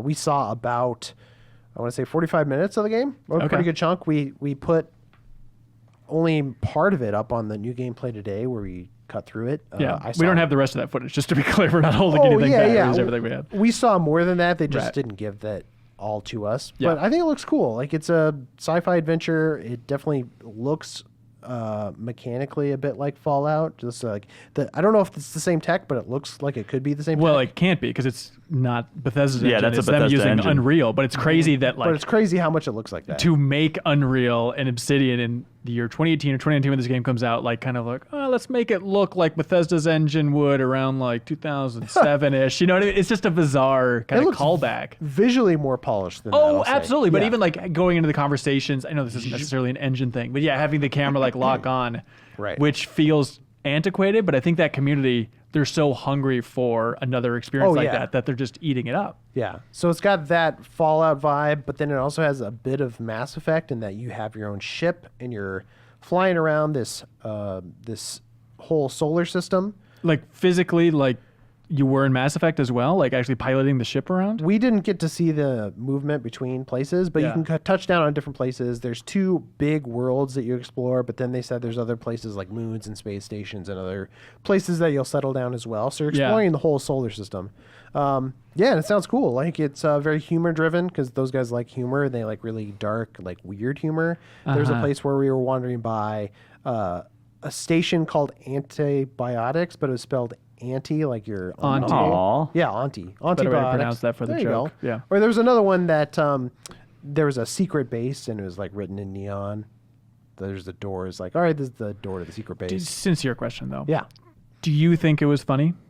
I wasn't losing my mind over it, but Uh-huh. I appreciated some of the humor. It's They had to scary. ask Reeves to leave because he was laughing so loud. I think this game looks very promising. I think it's super cool. There's a part of me that it's like, ooh, boy, you have so much goodwill going for you here. Like, if those jokes aren't landing in the entire game, you're just kind of like, okay, all right, comedy-wise, that's a death blow. Well, the one thing that I liked was you can play the whole game as a dumb guy. So like the character, sometimes you'll like it'll say like aggressive or like it'll have like this is the type of line you're doing. Type of response, It's yeah. labeled dumb on the drop down menu, and so you can pick your dumb response, and so you'll play the dumbest character. Is there a point to that? They just think it's funny. Okay, it's weird too because like in the new game today, you can see it. Like one of the characters like cuts you off, like, the commander over here is a little simple, but here's what they're trying to say. You Right. know, that's an interesting idea. Like I like the idea too of like mixing it in. Like sometimes your character can be dumb because like, are you just gonna be locking in for just a dumb playthrough all the way? Yeah, and the one thing that I hadn't seen either is just their perk system and the leveling up system. So that's kind of a question mark at this point. Yeah. But there's a lot of different ways to approach combat. So you can use guns or you can use melee weapons. You can stealth through stuff. You can just like buff out your companions and have them do everything. Something I was confused about is when they were talking about the fear system. It sounds like a reverse nemesis system. Can you explain how this works in the game? Yeah, I could maybe see a little bit where you're going. So there's a fear system. You can pick like, they said 3 on normal. Okay. 3 fears. So say you like end up lighting yourself on fire or something. You end up like getting hurt by fire. The game will present you with a prompt like, hey, do you want to have the fear of fire? And so Why would you say yes? Well, you'd say yes, and then that would debuff you, so you get hurt more by fire attacks.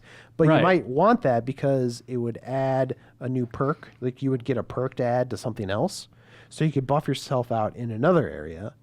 It's just kind of like an interesting. Like they thought about it as like Hero of 1,000 Faces or like those like legendary like stories of myth. Like heroes are more interesting when they're flawed. Joseph Campbell's big into debuffs. Yeah, exactly. Yeah. And so they're like, well, if heroes are more interesting when they're flawed, like this is a way to sort of like add that into an RPG. But it depends on like the gameplay. Like if I fall off a cliff accidentally playing the game, then they're going to say like, "Hey, are might you be- scared of heights?" Yeah, exactly. Or like a such a certain weird type of idea. enemy, like if you get attacked by a dinosaur or something, like it might be like maybe you're scared of dinosaurs, and so you would get hurt more by their attacks. But I assume every player is going to get attacked by dinosaurs. Like that's the weird thing. Well, it's an opt-in system, so you can say like, no, I don't want that fear. Okay. You can say I don't want any fears and not do that. So it's an optional thing. Right. I think it's kind of cool, like, just as a weirdo thing. So I probably will try it. I like the idea of having fears. I think we're all really into the idea of I being really scared want of to try everything. this out. Like, what is it to be afraid? So it's coming out 2019 to PS4, Xbox One, and PC. But the interesting thing is obviously Obsidian is now owned by Microsoft. But if you remember when Microsoft purchased Obsidian, Take-Two, who's publishing this game, was big on like, hey, no interference here. It's not going to affect our mystery project. Now we know the mystery project to Right. be Outer Worlds. But I have to imagine this was part of the reason that Microsoft wanted to buy them, right? It's just saying they're like, oh, they can actually still make a game that looks kind of like a Fallout New Vegas They can in make case we games. want to push them that direction. Sure. Right? And I'm sure, I mean, even when we were at the studio, there was an area that we could not go into. They're like, yeah, we got a project in here you can't see. So they're still working. They're working on another big thing already. Oh, And okay. I'm sure it's for Microsoft. Yeah. Oh, that's interesting. Any other takeaways from that trip we should know? Hot scoops? No hot scoops. Oh, you Game did. looks good. You told me in the new gameplay today that you asked if you can F your companions, which Oh, that is a good one. I'm sad to say is a very important detail, but can you F your companions? You cannot. You'll have to F your friends, I guess. Fear of intimacy.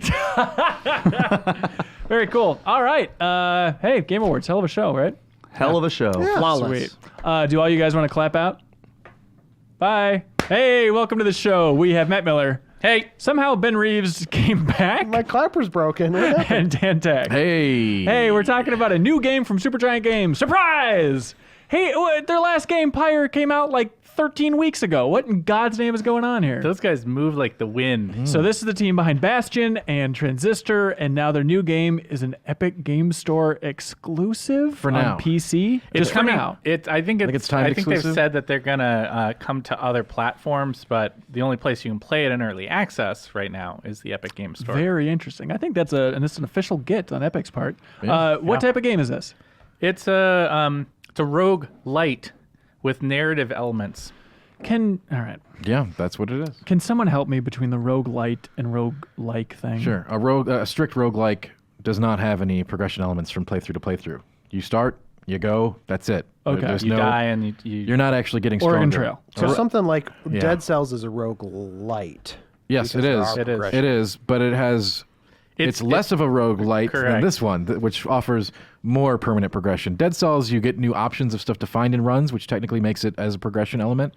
But this game, you actually just You're actually improving. You get stronger. Yeah. Your stats are getting better. So it's less of a roguelike than Dead Cells even. Miller, do you like roguelikes? I like some of them. Okay. They're pretty hit and miss for me, I think, and I love this game. Really? one Just of- because you love Supergiant style. Well, there's a lot of reasons I like this game a lot. It is in part Supergiant style. They're one of the only studios I know that is identified not by their focus on a particular genre, but instead on their style. Right, their art style, their approach to music, their approach to storytelling is what unites the different games in their catalog. But each one of those games does something different. I mean, yeah, they're all kind of in the action RPG space, but one of them is basically a sports game, like an arcade sports game. That's what Pyre is, right? And this with its rogue-like tendencies fits into its own kind of category, but it still feels like a Supergiant game. The other big thing, though, that hooks me with this one, that isn't, by the way, something that you have to engage with. If you just like roguelites and you just want to like have hack and slash action gameplay, you can have that. But for people like myself, there is this narrative component between each playthrough that is genuinely like just as good as anything I've encountered from Supergiant in the past. Really? That's a tall order. Because the framing is it's Greek mythology and you're playing as Hades? You're playing as Zagreus, who is a relatively minor god from Greek mythology, who it's not entirely clear in the actual mythology who he's supposed to be. But there's some suspicion that like he emerged as sort of a son of Hades, and that's in this story is where he kind of comes Hang from. on. I just need to know this, Miller. Yeah. Did you need to look that up when they announced the game, or did you have that all within your head? I didn't know this. I knew I'd heard of Zagreus before, but I didn't know the specifics. Okay, of, like, thank God. Wait, so Zagreus is a real he's a real figure mythological in figure? mythology. And just to be clear, Miller, is that a real god then? Yes. Okay. Yes, he's watching you right now. Okay, go And on. Sorry. what was Zagreus's theorem? So Zagreus is going through the story, but rather than focusing on some highfalutin like Greek mythology idea, it's a family drama. It's about a guy who's just kind of like coming into his own as an adult, and he lives in a house with his crappy dad. His mom's not around, and like the house is not big enough for the both of them. He's got to get out. But every time he tries to go and like get a place on his own and like get settled someplace, he keeps getting drawn back, and he still goes to sleep in his dad's house in his own old bedroom, and that's the way that it goes. This sounds like the plot of Life is Strange 3. I know, right? It's But I looked at gameplay, and it's just like a isometric dungeon crawler so slasher thing. that's what the actual gameplay loop is that you're going through these dungeon crawly action stages. And it's got very tight, fun gameplay that's focused as much on positioning and movement as it is on attacking. You've got different weapons you're trying. You get different upgrades. There's procedurally generated rooms you're moving through, some of which have fights in them, and a few of them have like places that you can like buy new stuff or whatever. But inevitably, you get cut down, and you reemerge from this river of blood back in your father's house. And he makes fun of you for like, he's like, I always knew you couldn't amount to anything. So after every time you die, you get a new little story chapter. Yes. Well, you get all the characters back at your dad's place have their own kind of arcs to them. And you can choose to or skip conversations with them. Yeah. So like Achilles, the Greek hero at this point in the story in the mythology, has died. And he's down here, and he's like your older friend who trained you in the art of battle. And so he's like there, and he's ostensibly a guy who works in your dad's house, but he's really kind of secretly cheering for you. And Cerberus is there. He's a giant three-headed dog that guards the underworld, but really he's like your family pet. It's a fun setting. cool. Like you think Yeah. that you're sick of Greek mythology, but this sounds unique enough, That And sounds cool. It's And really there's cool. actually- And it feels like you're actually progressing towards something. You're absolutely progressing. There are vignettes that are more significant that further the story of understanding, like, why has he got to get out of here so bad? Why does he hate his dad so much? What's the deal with his mom, right? Like, people who know Greek mythology maybe could make some guesses about what's going on there, but, is she like a goose or something that some god just effed once? well, No. I The don't know. most beautiful goose carved out of That's the Greek stone mythology. and became real. All right. Anyway, you were going to say, Dan. I was going to say that even for those who don't typically like to engage with the narrative elements of a roguelike, Like yourself, Dan. like myself, I find myself doing it because there is a gameplay element of that as well, sort of a persona style system where you're working up favor with each of these people to unlock keepsakes that you can take from run to run. So Sure. Okay. there's that added element as well. Where does narrative rank on like a checklist of like things in a game for you, Dan? Is it like very at the bottom? It's like, pretty low. Like it's all about gameplay for me most of the time. yeah, and this one feels tight enough for you. It feels really good. It feels like it has a. It's certainly like I know a lot of people like balk when they hear the word roguelike. That's just Yeah. an instant turnoff for them. This game is very light on that element. You're going to be fine. Like It's a light roguelike. you're leveling up constantly. I'd say it's more of an RPG that just uses that structure to frame it. Okay. There's usually like a fair amount of story in Supergiant Games, though, is what's interesting. So do you feel like that gets in the way of somebody who's There like, is, and I just want to experience the I'm a big action. fan of Bastion, but I've always felt that the story was just sort of like an element that you could engage with those games. Same for Transistor. Like for that game, it was all about the combat for me. This game's all about working up those RPG hooks in my brain, just being like, oh, cool, I'm getting stronger. I'm smashing stuff Yeah. harder.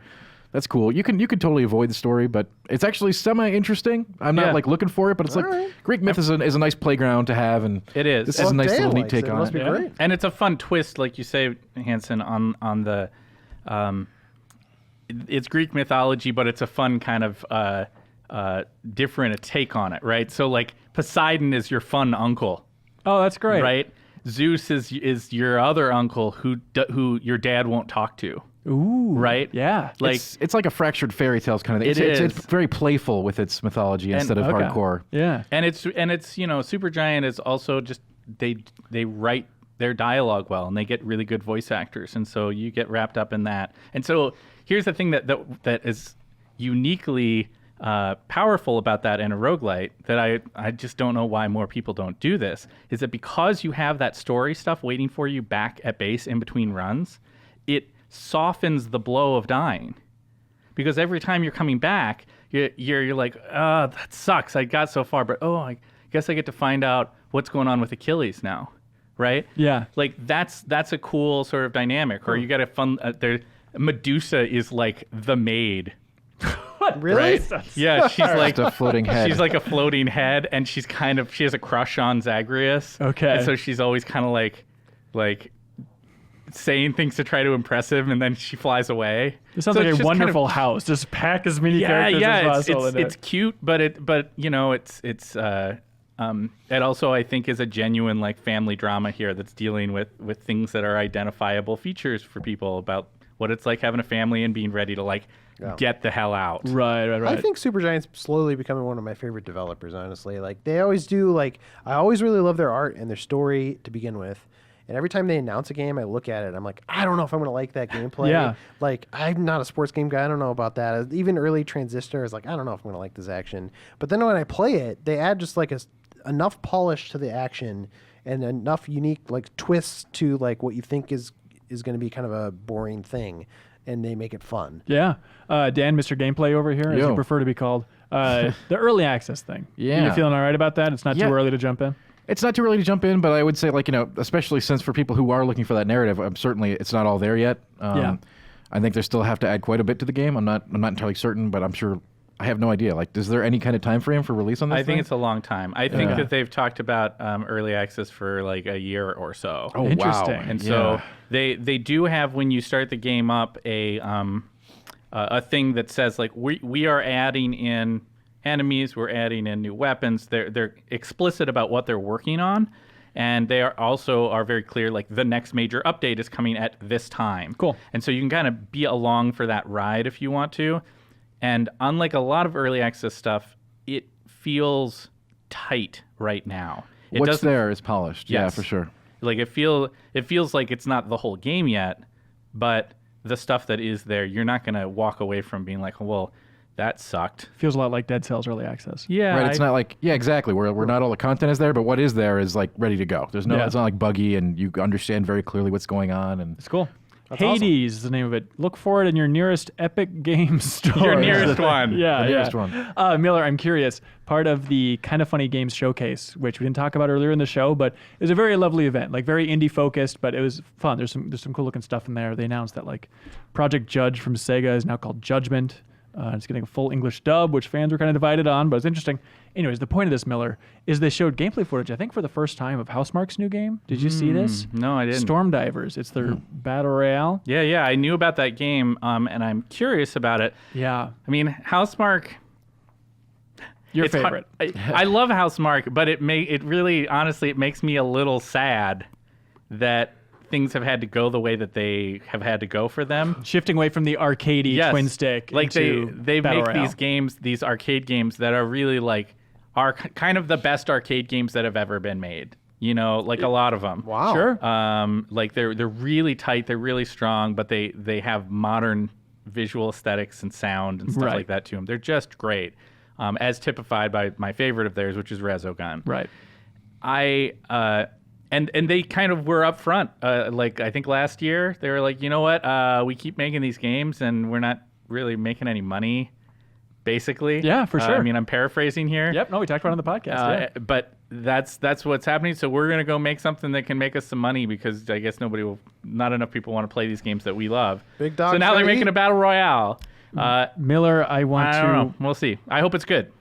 I hope so too. The footage bummed me out more. Really? Yeah. It just looks a little bit floaty, third person Yeah. shooter, and it's like that's not what I want from Housemarque. I know. Well, why can't they still take their like penchant for like really tight, like Right. colorful shooting and just I know. make something? I would prefer if it was a battle royale where you're just like a floating, glowing rectangle or something. Like it's so sad, but like that's what I want Housemarque to do. Not try and, animate a human being. I don't know. It's a bummer, but I want your reaction at some point if you get a chance to check. it Yeah, out. for sure. I am curious about it because I think they are an excellent studio. And, Yeah.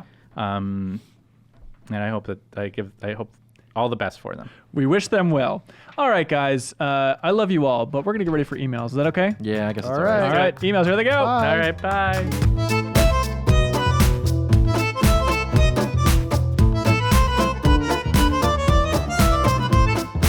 And welcome back to the Game Informer Show. I'm still here, and now Jeff Cork is back. Hi. And Ben Reeves won't leave, actually. Yeah, I'm missing pants somehow, and I don't want to stand up. I get it. And Kimberly Wallace is here. Hey. Welcome to the big show, Kim. It's been a while. Yeah, What have you been doing?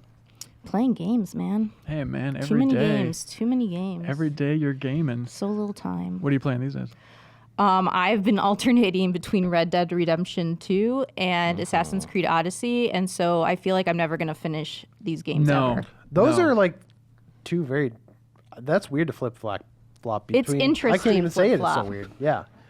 Is it tough to transition between those two? Like, what are the controls here again? You know what? They do a lot of things differently and in an interesting way where it's like, Red Dead Redemption's very grounded in realism, whereas like Assassin's Creed Odyssey more asks like, is what you do, is this fun to do? And so like you break those boundaries of like you sacrifice realism just to have things be more convenient. Right. One game, people hurl themselves 50 yards out of the way of a horse. The other one, people don't seem to care until they get hit by there's the a horse. horse here. Yeah, there you go. There Sir, you you're go. standing. That sums on it me. all up. That's beautiful. I think there are different approaches to open world design, and I appreciate them both for different reasons. I know, but if you had to choose. Oh God, Red Dead. Okay, cool. Great. Podcast@GameInformer.com. That's where you send feedback. That's where you send questions, words of wisdom, thoughts, analyses, facts, trivia. Encouragement, like you are good at doing features on bulleted lists, like Yes. recaps of shows that was good. Dares. Exactly. Podcast@GameInformer.com. Thank you so much for everybody that wrote in. We're going to read through some of our favorites, then choose number one favorite, and then honor that person and their family and their legacy and their ongoing commitment to You'll where they live. forever be associated with Game Informer. There's no way Poor, out. poor thing. Luke from Illinois writes in. Okay, Luke. He says, boy. howdy, Hen Banson, Bat Mertz, Randrew Einer, Seth Jork, Vio Later, Heil Killiard, Tan Dak, Joe Juba, and the rest of you who don't get a dumb name because you're not as cool. Sorry for Oh, half the people wow. sitting Wow, at this I table. almost just dropped an F-bomb there, and I Yeah, kept it. thank you. Please. Yes, I kept it newish clean. fan, first time writer here. Thank you, Luke. He says, I know awards don't mean a whole lot, and the only thing that matters about games is whether or not you enjoy them. Incorrect. Thanks for writing. But I was certifiably shocked by Red Dead Redemption 2's loss at the Game Awards for This Game is a of the big, Year. big talking point. Yep. And judging by your stream and live reaction, so were you and Leo. Do you think this loss maybe contributed to how late in the year Red Dead Redemption 2 was released, leading to not as many people finishing the game? If, in an alternate reality situation, Red Dead shipped in July, would it have won? That's a great question. It is a wonderful question. That game is so long, and I think a lot of it, my enjoyment of it was pretty high throughout the entire thing. Yeah. But it definitely increased with some of the revelations that happened near the Yeah. end of the game. Yes. Which, if you aren't privy to those things happening, you may or may not, like, if you just fundamentally don't like Red Dead Redemption 2, like, it's too slow and boring, and I don't Yes. like having to watch me open a drawer, Yeah. like some people. The ending is probably not going to change things, but I think for those of us who like that pacing, it just gets better and better. There's good payoff for it. Yeah, but I do think at the same time, I think you just have to get used to the rhythm. And remember we Yeah. talked about it in like the first podcast discussion of like, just take your time, soak it in. And Yeah. it took a long time before I stopped just being frustrated by little things. And the story then just, it wasn't so much, it took a while before I was like hook, line, and sinker in. Where it's like, I appreciated it technically. And then it was like, oh, I need to turn the Yep. page and do the next mission and find out what's going on here. Yeah, I think it's an interesting question. I think it would help to have people sit on it a little bit longer, but I Yes. think it's still slightly polarizing, and I think that was the reason it didn't win Game of the Year award at the award show. It is Whereas I remarkable- think God of War, like it's hard to not that many people complain about things in that game, and so I think it's just across the board. Whether or not one's better than the other, I know there's like the Red Dead camp that people love that game better. I think fewer people have things to complain about God of War. Right. It is so that's interesting why it though won. that the game like God of War came out so early in the year, and that people are still so high on it. I think that says a lot. And at the flip side, like I think if they flipped spots and God of War just came out, maybe there would have been more God of War. I think recency is important. I think recency actually helps in some cases. Yeah, Right. But I agree do with you. think for the Game Awards specifically, like I know because Game Informer we helped vote for that, right? And so I think that we had to submit those probably when not that many people had finished Red Dead. So I do think that's a factor for sure. It is interesting. Like, there's a lot of people in the office who were pretty hardcore, like God of War, and then as they finish the game, they're like, "Well, I don't even know anymore." Like, so there's something about Yeah. the end of that game that apparently Well, blows people's yeah, minds. I don't want to go that far. I think it's a game that, as I look back on it more and more, I appreciate the subtleties more and more, and there's a lot to think about, but it's some subtle stuff to think about. Yeah. Don't think that it's going to be like this revelation, like, oh, now the game's coming into focus. It's just like, man, Arthur Morgan was an interesting character. More and more you think about it. But yeah, talking about like Leo and I's reaction watching the Game Awards, it is weird because God of War is my game of the year, but Red Dead, the more I think about it, it's like, it's getting closer I thought and your closer. reaction was like super interesting, given that God of War is your game of the Well, year. the thing, when they announced that God of War won, I was like, oh, that's a bummer. Like, that was my first reaction for the Game Awards announcement, which is weird. Where it's like, do I need to reevaluate? Maybe Is you this feel flipped? differently. Exactly. So it's like, well, maybe it's not your game of the year. You just liked being like part of this exclusive club. You were in this game nobody else knew about. It was kind of your thing. Right, And exactly. now everyone's gonna know about God of War. That's my little story with Atreus. Hidden gems from Yeah. Ben Hansen. In the same time, talking about timing of Red Dead, I do think the online thing is interesting, though. 'cause Yeah. It seems like everybody seems to say it's okay, but pretty messy at this point, right? And so I wonder, like, if that would have hit at just the right moment, right? Where people were peak frustrated with the online and then have it like, all right, submit your choice for Game of the Year. If that would have swayed it at all as well. So Basically, it's- we're saying, universe, give us the control panel of time. 'Cause Is it we can too do much to some ask? really fun stuff. Well, I'm with it just to actually see. I'm having this problem right now. Monster Hunter World, if you would have asked me months ago, I would listed it as my game of the year, and now I'm like trying to put it against all these other games I played later in the year, but I'm like, I put so much time into this game, like I have to remember that, like how hooked I was, but you forget as the months go on that like, hey, I was playing that every night. I had to, get new gear. I had to keep doing, hunting all these monsters. But Usually some of those early game of the years get, I don't know, shafted, if you Yeah. can say that. But I thought it was interesting that Celeste was actually on that list of That was nominees, interesting. And that came out in, like, I want to say February. for the Game Awards. Yeah. Yeah, that was strange.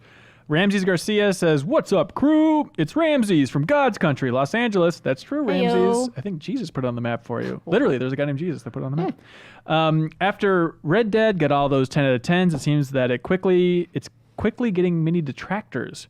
People that hate the pace of the game, clunky mechanics, or for having the same shootout at the end of every mission.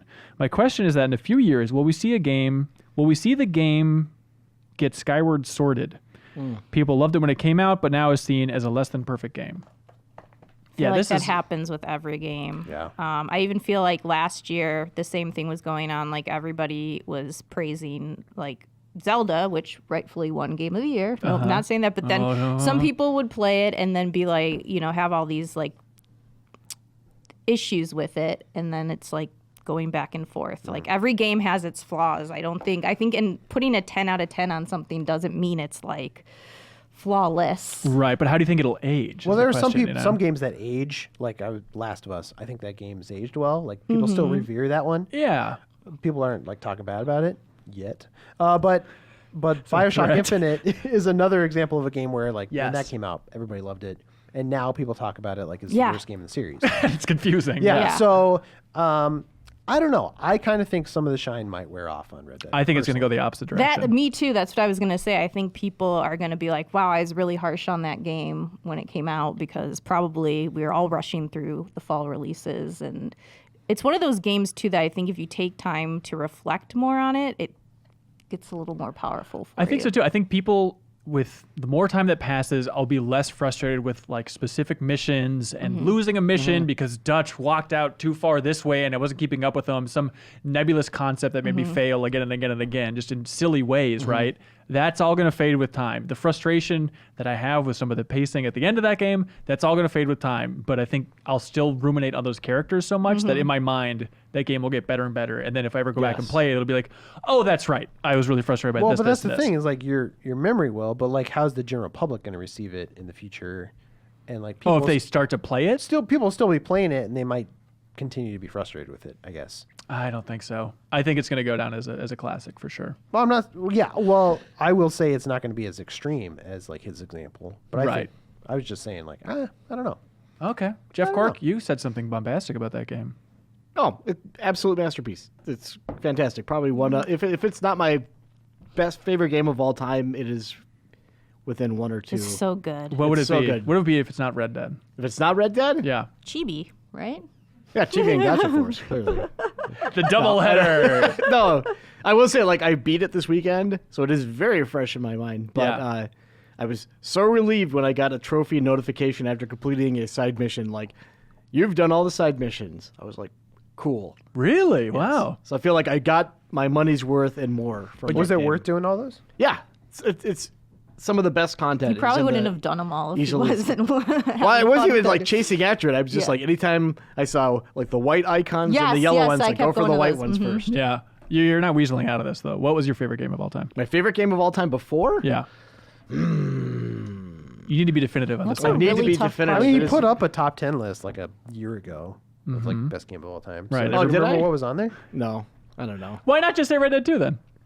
Yeah, okay, fine. It's Red Dead 2. He said it! He said it! Confetti. And now he's gonna bring it up like every time you like a new game. Really, Is it as good as your favorite game, Red Dead 2? Leo, is it your favorite game of all time? I want to give it more time and distance from it, but I'm fairly certain it is right now. Wow. It's good. Jermaine Jones from Chicago says, hey, Ben and Game Informer podcast crew. Hello. 1 second, Jeff Cork on the site. I just looked up your personal top 10. Before this, you said it was Geometry Wars Retro Evolved 2. Really? Yeah. That can't be right. It was a random number generator or something like that. I was like, I got to do one of these. So, all Every right. game could be Leo, not interesting. to call you out either, but I feel like earlier this year I was talking to you and you were saying that Tomb Raider might be your game of the year back when you were playing that. Does that seem right? Oh, maybe. Okay. Yeah, it'll still be on my list. Leo, actually, I don't want to call you out either, but you said that your favorite drink of all time was lapping out of the toilet after you use it. Let's change Well, to I the floor. want to give it more time. I've just recently gotten into it. But Anyways, Jermaine Jones from Chicago says, hello, crew. I'm really excited and like what I saw with Ultimate Alliance 3. But do you guys have faith in Team Ninja since they're taking over development of the game? I feel a little good about it because of their previous experience with Ninja Gaiden from combos type of standpoint. Great get for the big N. I think we all saw that and we all said at the same time. Great get for the big Great N. get. Yep, that's what went through my mind. Do you think we'll ever see this for Xbox and PlayStation down the road? Oh, P.S. Any Tekken / Soul Calibur players out there, my gamer tag is Bulla3315. Thanks. Yeah, I hope someone plays with you. Did we just ruin that guy's life by giving his gamer tag? He put it He in there. asked All for right, it. all right. You asked for this, buddy. I don't know. They said Nintendo exclusive, but Nintendo, especially with that messaging, has been a little Yeah, dodgy. that's what I'm worried. so That's like a timed exclusive, but Yeah. right now they're saying it's just coming. My impression is they're publishing it though, so I don't know how that license would work. I assume Right. it's. I thought it was Activision owned that, but apparently it's Marvel owns the Ultimate Alliance brand. that was a real shock when it Yeah. started. It was like, oh, Guardians of the Galaxy action game? Okay, cool. Then it was a beautiful build, even though the characters were not the prettiest looking I actually things. thought it was Telltale's Guardian of the Galaxy coming to Switch It for a looks like minute. it, doesn't I'm it? like, Yeah. oh boy. And then it was Ultimate Alliance. Like, what? I was like, I've missed this series so much. What do you guys think about Team Ninja specifically? I think that's an interesting get, and I will be very intrigued at how it turns out. For the big N. I was trying to make sure. Well, it's like Team Ninja for me, like they do a good job. Other M, number one fan. Yeah, no, it's tough. It's It's a tough. weird fit though, because that series is not like, at least in the past entries, is not about sick combos and everything. Yeah. It's about like dungeon crawling essentially and getting gear. That's what I'm saying. They're not. There's Yeah. stuff that they're not exactly known for in this that they're gonna try to have to go for. Right, on the like RPG front especially, it's like, Yeah. okay, Neo, I guess, had some RPG elements in there. That's a little bit in there, but Yeah, it'll be. I feel like Team Ninja is a little hit or miss for me, so we'll see. But I'm just excited that this franchise is coming back. Yeah, I'm same. excited. Brandon in Nashville says, "Hey Ben and crew, with the disastrous release, player anger, and bad press of Fallout 76, can you guys even remember another game dividing a game's community and fans like this one has?" Fallout 3, when that game was announced. That was a very divisive game. That's a good point. Announced maybe, but at release, At release. were those isometric folks still belly aching? I think, yeah. I'm sure. But they I think that's a good. No Man's Sky maybe. Had a game. I thought of No Man's Sky. I thought of Yeah. Mass Effect 3. Yes, that one. Oh, 3's ending Especially with the ending specifically. Yeah. specifically. Well, I was thinking the different route of Andromeda seems to be the Oh, easiest yeah. analogy Well- right here. Man, But I doesn't feel like everybody they just made hate Andromeda? I think there's defenders out there. You think so? I haven't met Juba. one. Isn't he a Well, I defender? guess Juba, yeah, he yeah. gave it a name. Top 10 games of the year for him.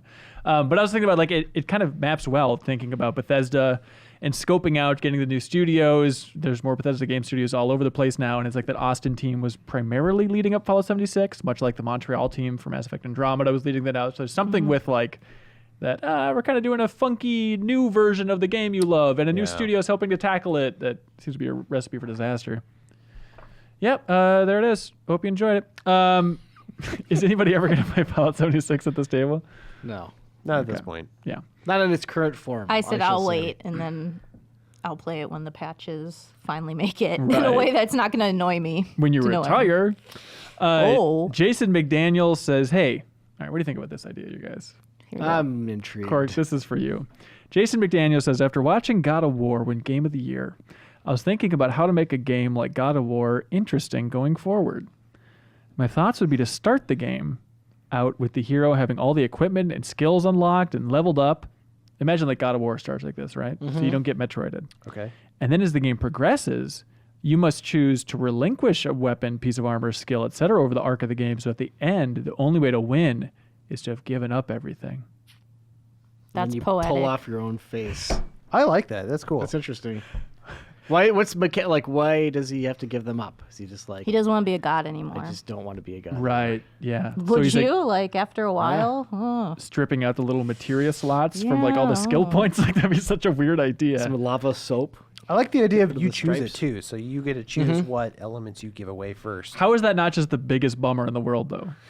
And just you're selecting why you're a crappier player. Well, it definitely goes against the gameplay should progress as you go on. yes, It's going to that regress. seems important. I don't think it works if you do the whole game with it. It has to be like the last dungeon, and like that's you slowly getting stripped away. Oh, okay. That's a good way. Yeah. So then the final fight is just like naked Kratos just swinging his fists. Right. Yeah. His fists, yes. Anyways, Where's Nate, your power now? oh, Kratos in the house. Nate from Roseville, Minnesota says, "Hey, crew, ready for this, Cork?" Mm-hmm. During the last podcast, when discussing Smash Ultimate, Kyle talked about how you need a USB hub to make 8-player Smash work with the GameCube controllers. Did he lie? Untrue. He says, "I wanted to write in to let you know that only one of the USB cords is necessary for all controller functions on the GameCube except for Rumble. Dun, dun, So if you dun. have 2 of those weird GameCube USB things, you can still plug 2 in because Yep. you only need You one. just don't 'Cause get the rumble. it's such a weird thing that one of the USB is for Rumble. Isn't that crazy? Huh. Anyways, Josh T from Houston, Texas says, "Hello, crew. I was one of the millions of people that picked up Smash Brothers over the weekend, but man, am I having a hard time enjoying that game. What? I was really looking forward to picking up the sticks and checking out Ridley and Simon's moveset, but instead was immediately roadblocked into playing the god-awful World of Light nonsense. I can't be the only one who isn't enjoying slogging through these countless pointless battles." You don't have to do that. Yeah, there's other ways to unlock this Yeah. character. I was amazed actually because I was grinding in World of Light for a long time too, and I enjoy it, but it is Yeah. so much longer than I expected. Yeah. I'm like 13 hours in. I don't have a single Link yet. Link's my main. It's like, what the hell is happening? 13 hours. You went the wrong way. Yeah. I know. Apparently. It has a real like kick you right in the teeth moment too, which this is, I guess, if you're sensitive to something being spoiled, plug your ears for like 5 seconds. But like you clear out the world Yeah. and then another map emerges and it's quite large as well. Oh my god. And then something happens after that and there's more. okay. Yeah. All so right. brace yourself. You're Yeah. not anywhere close to finishing Josh that. T. Some of is my gonna be so favorite pissed. design in games. Yeah, I love Surprise more of your time. But I will say that like I was then playing over the weekend with some friends, and I was amazed at just in general Smash how quickly characters pop up as new challengers. So don't feel committed to World of Yeah. Light. If you're by yourself, maybe that's not as fun just to do this just, average battle over and over again, but still. Yeah, you unlock everything pretty fast. World of Light feels like such a brilliant design for a single player in a fighting game where it's relatively cheap. They're just remixing the assets they already have, but still every time it's interesting. They're weird analogies and metaphors that they use. Like the idea of trying to get the Metal Gear Ray spirit, and to do that, you fight like a metal version of Greninja on the Metal Gear level. It's like, this is so smart. It taps into what I really liked about Soul Calibur on Dreamcast, where it had like those funky battles you could have where it's like, oh, there's poisonous rats on the ground and you're slowly taking damage. Like this kind of one-off gimmicks. Yeah. But it's like a really expanded version of that. That's what I like about it, yeah.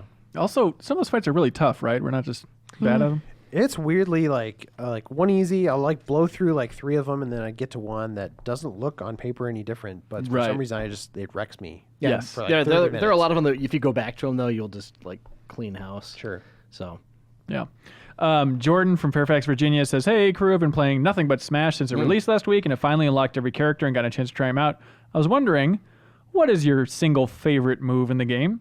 For me, it's got to be Villager's bowling ball. Landing That's a really clean good. bowling ball drop from above is easily the most satisfying move in the game. Other things that stand out are Simon's axe throw, Falcon Punch, and Splatoon Kid's paint roller. What about you? The one move. One your move? one 'Cause favorite. He said one, and then he lists. Well, like look, 4 or he 5. sent into podcastinginformer.com. Okay, That was so a lot he's of allowed to effort do on that. his part. Yeah. I always liked it's similar to the Falcon Punch, but winding up that punch with Donkey Kong. Oh, if you can get yeah. it all the way wound and then like unleash it, it feels really good. That's very true. I am such a sucker for the least, well, in some ways, the least practical move of Villager planting a tree, raising the Yes. tree, taking one chop of the tree, and then waiting. Getting somebody out with that tree falling down is the best. Plus, it's I very feel like good. the AI does not quite understand the tree. Like the Oh, AI in that yeah? game, I think, is pretty good overall, but I found like I have hit more AI with that tree than I could ever expect. Like they should be able to dodge this crap, and they are falling right for this trap over and over and over again. I like Ness's PK Fire. Yes. Just the Peak classic. fire. Yeah. It's very good. Let's see. So Mason Parker and also Edgar Rivera write in talking about who they want for Smash DLC. Here's the thing. I don't think that they're going to choose a character, much like I think Joker from Persona 5 is a great example, where they're not an assist trophy, they're not a spirit, they're just completely out of left field. Yeah. I don't think they would take an assist trophy or a spirit and then turn it into a Smash character. But anyways, here's some characters they want. Bomberman. It's already a spirit. I don't think they'd do it. Yeah. Banjo-Kazooie. Yeah. Interesting choice. I think that's an option. This is the weird thing that I don't feel like enough people talk about, but they always pick Japanese characters. They don't have any Western characters in that. Well, they do. franchise. Well, who? King K. Rool. Oh, And it's 'cause he also- was created by Rare. Rare. Yep. But it's part of the. You're right. I'll just say that. But it is also part of like Nintendo's franchise. Right. Okay, lineage. so for DLC, you say that. But I'm just saying, like outside of that, I don't know, just like somebody like a Tomb Raider or like The Tomb Raider the herself. Tomb Raider character, the Tomb. I think I got it. Or people were talking about Shovel Knight, which would be a good fit for that. Yeah. But I don't see it happening. Already assist trophy. Yeah. Yeah. Yeah, that's true. Sora. I would like Sora. That'd be a good one. Don't rule it out. Goku, of course. Also, don't rule it out. Doom Guy. No. That's never going to happen. No. Rayman. I would love it. I would love that. I don't see it happening though. No, especially it's a spirit. Shantae, again, spirit. Shovel Knight, assist trophy. Scorpion, Sub-Zero, nope. Agent 47, nope. Arthur from Red Dead 2, probably not. But at the same time, you think about like there's so much like PlayStation or just other platform focused stuff in Smash. The idea of like getting a spirit that's for like Ocelot's art from Metal Gear Solid 5. It's like, what is this doing on the Switch? It's so it's weird. weird. And I wonder, like, if this would be too close to like Solid Snake, but GoldenEye 64 James Bond, Yep. Somebody brought it up this weekend. But again, what's the moveset? You have Laser the Watch, proximity mine, Proximity Mine, Slappers. hell of a slapper, PP7. Yep. He's got to have the clob. That's his special, is just unloading a clob. No, his special is like the Iris. Plus, you could get around, you're totally right. You could get around Nintendo stuff, make it all paintball mode. Make it all paintball mode. Oh, there you go. Yeah, Perfect. And he's got a default to big head, yeah. the way it should be. Other characters that I don't think are spirits, and I'll put money on it, I think Paper Mario is going to be part of that DLC. Oh, that's It's not the most exciting choice, but different enough. Yeah. As a Mario fan, it's about time we get a new Mario character. Woo! Nate in Brandon, Wahoo. Mississippi says, "Hey, why do pirates become tougher and more scary based on how many body parts they've lost? Shouldn't it be the other way around? Seems like a one-eyed, one-handed, one-legged pirate would be super easy to kill." He's got a point. It's a very good point. Cork, you Yep. thinking about that? Yeah. Will you They're- ever think about that again? They just Yep. proved how tough they are. Yeah. Alex O'Shaughnessy says, longtime listener, hello. I've been absolutely dying for Kingdom Hearts 3 PlayStation 4 Pro. Have you seen this, Kim? Do you Yes, remember I've this? seen this. I remember this. I wanted to get this. He says, here we are 54 days before the game is released, and they're still not available for pre-order. There's been absolutely zero news on the console since its announcement at E3, and a ton of rumors it'll be in Japan only. That's what I heard. That's crazy. That's what I think's going to happen, but I don't want to like break this person's heart. They're not messaging anything about it? It seems They weird. haven't. It's been weird. And honestly, I don't know if they just don't, if they think it's not going to sell here or what. Yeah. I mean, I think they're underestimating the Kingdom Hearts fans' power, but Never.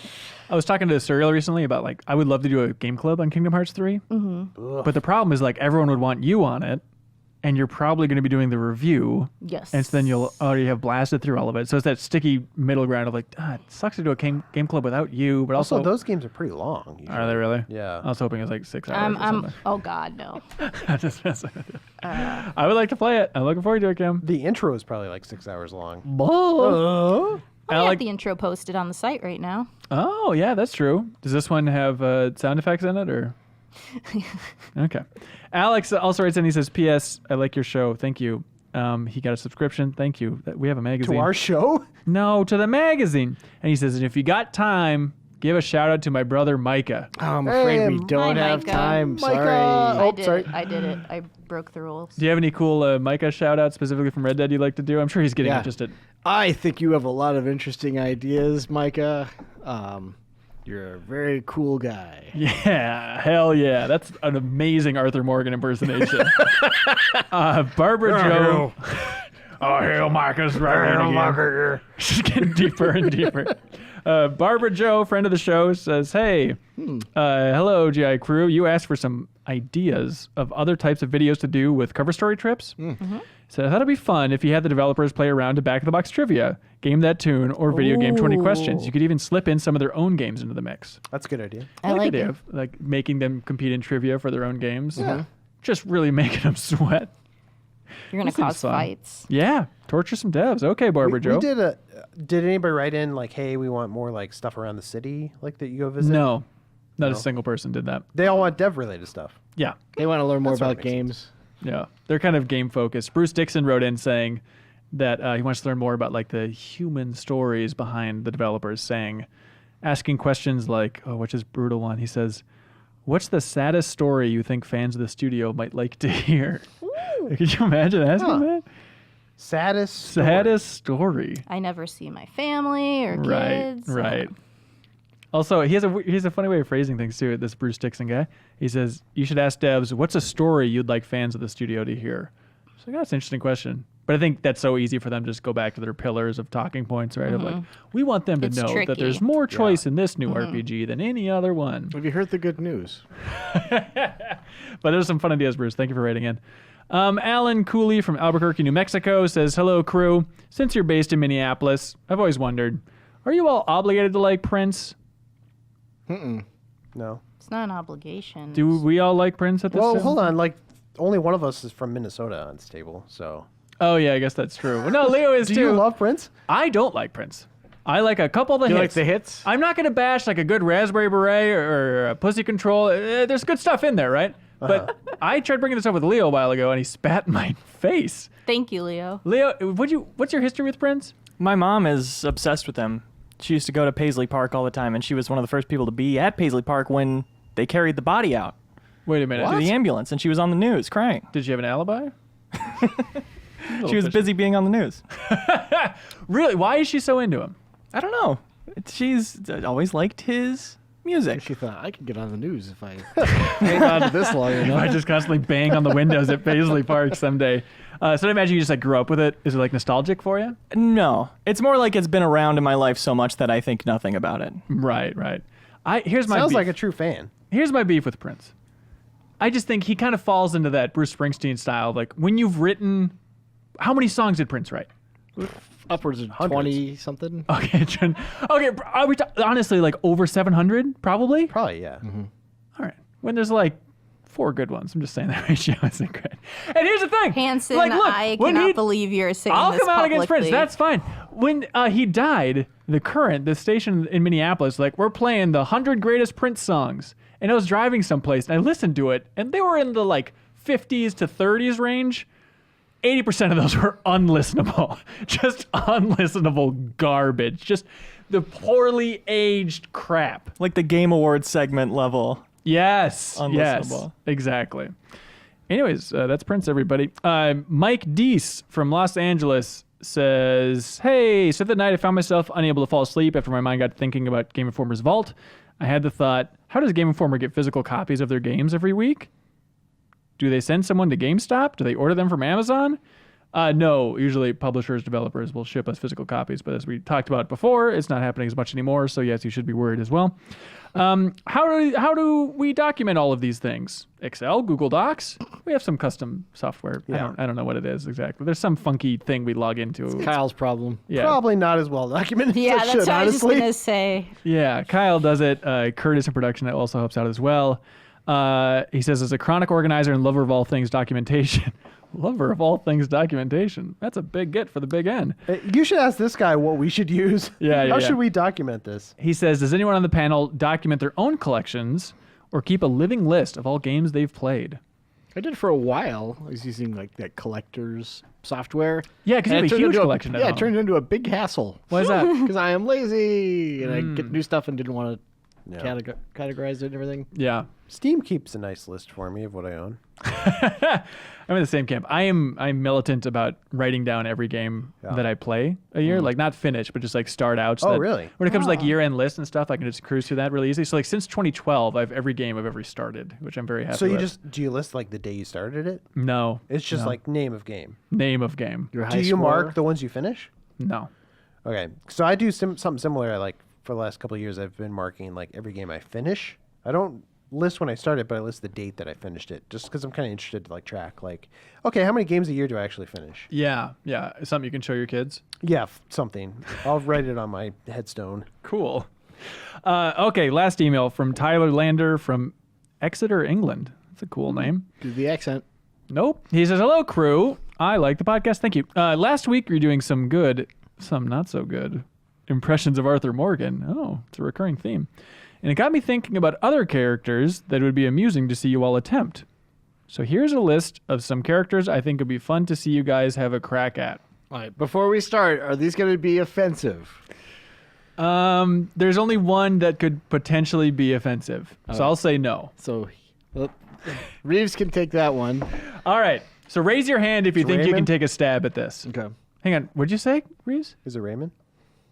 Rayman is an option on here. Really? Yeah. Can you do Rayman? He doesn't speak, does he?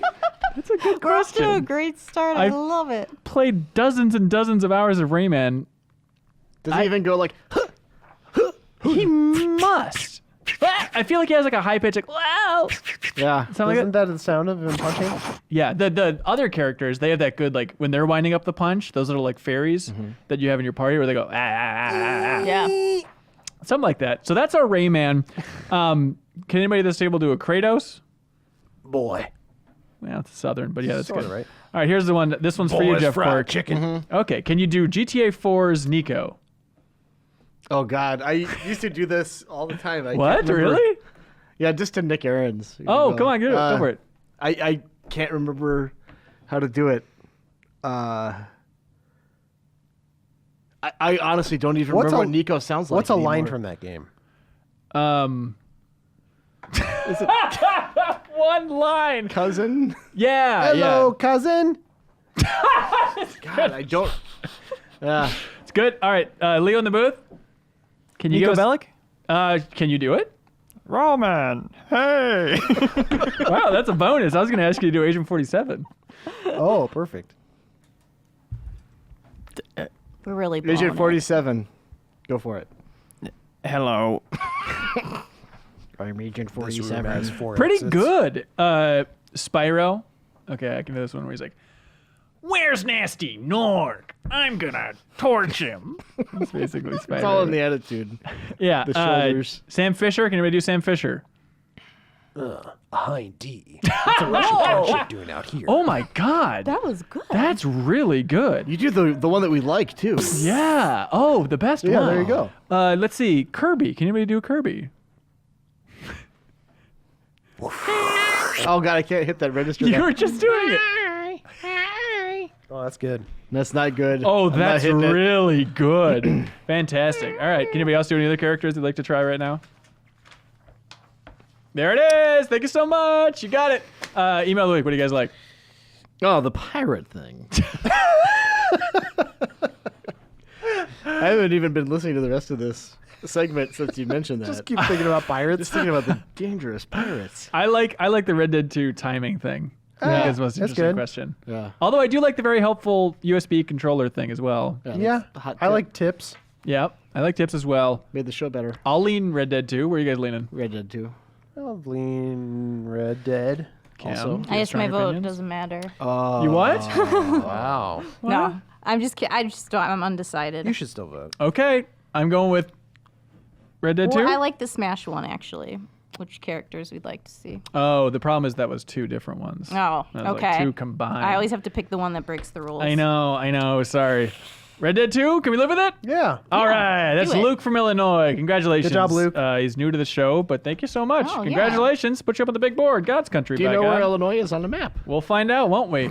Thank you so much. gosh. Podcast at GameInformer.com. Right in the future. We would love it if you wrote in. Yes, Jeff Cork. Could we have a segment where you have to, in real time and not looking it up, find where these states are on the map just as a fun geography bee? Maybe. Maybe think that'll that'd be be the really big good. battle Have royale for multiple the end of the year. editors try it, yeah, and then turn into competition. Right. I get a lot of crap, but I don't see other people trying I to think that was the pinpoint first these things. episode we ever did this, was that segment. And then it was disaster. hilarious, That's but I true. don't think we need it every time. When someone from Alaska had better get off their ass and put that state I on the don't board. think I've ever seen a single email from Alaska. Really? Podcast at GameInformer.com. I should check the YouTube analytics. You can Yeah. see if anybody's up there. Is anybody alive up there? Podcast at GameInformer.com. For now, it's an interview with Meagan Marie. Heyo. Kim, talking about a book called Women in Gaming, 100 Professionals of Play, which I believe includes Kimberly Wallace. Yeah, it does. What was that? What did you do for that? I answered various questions, so there's quotes from me throughout the book, and in her words, they're called. So there's a bunch of people who did different through the industry. So. Okay, what was the most insightful thing you said? I don't know. I talked about my favorite characters. I talked about women who've inspired me. I talked about things I wish I knew going into my career that I'd done sooner, which was speak up and be more confident. And even just how the industry needs to change going forward to continue to be more inclusive and diverse. So. There we go. Why Women wasn't in- I asked to be part of this? Yeah, book? what's the deal? Women in Gaming, 100 Professionals Will Play, a book written by Meagan Marie, formerly of Game Informer. So stay tuned for the interview.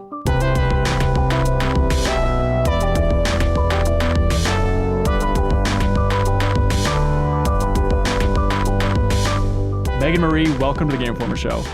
Hi! I think this is actually the first time I've been on it, which is kind of bizarre. Wait, well, that's not true. You It were on started after. No, Didn't it start after I left? I think you're on the first ever episode of the Game Informer Show. What were we talking about? I think, God, you're really pushing it. I think it was a while ago I listened to the first ever episode. I think it was you and Cork and maybe Vor, and you were talking about some trade show that you guys went to, I think. Okay. Yeah. But it was a podcast and not necessarily the video cast. Right. This is still technically the same canonical show. Just imagine that I'm Matt Helgeson, and then it's basically the same. I think we've buried the lead. You used to work at Game Informer, Meagan.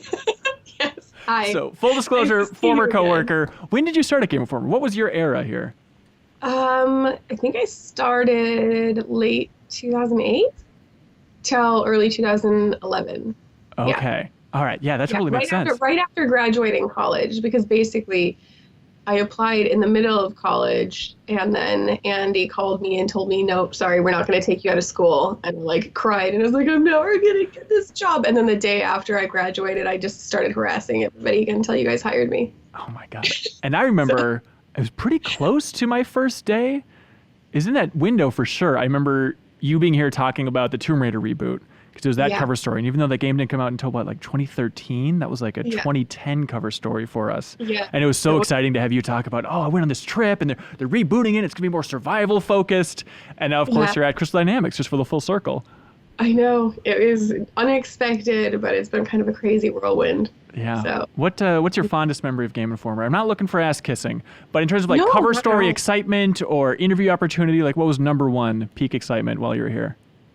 You know, I think that going to Japan for the first time with the GI team was just kind of otherworldly, right? Like, it was such an amazing adventure, and so obviously like foreign and unique, and it kind of, you know, GI is really the company that helped me start traveling and seeing the world and going on adventures and kind of ignited that passion in me. So it was just really fun. And I remember immediately falling asleep at the dinner table in Japan, because everybody wanted to go out to eat immediately after we landed. And I was like, well, I'm going to fall asleep at the table. And I told everybody I would, and I did, which is funny. But yeah, it was just a really, really good adventure. So this is like, what, a TGS trip?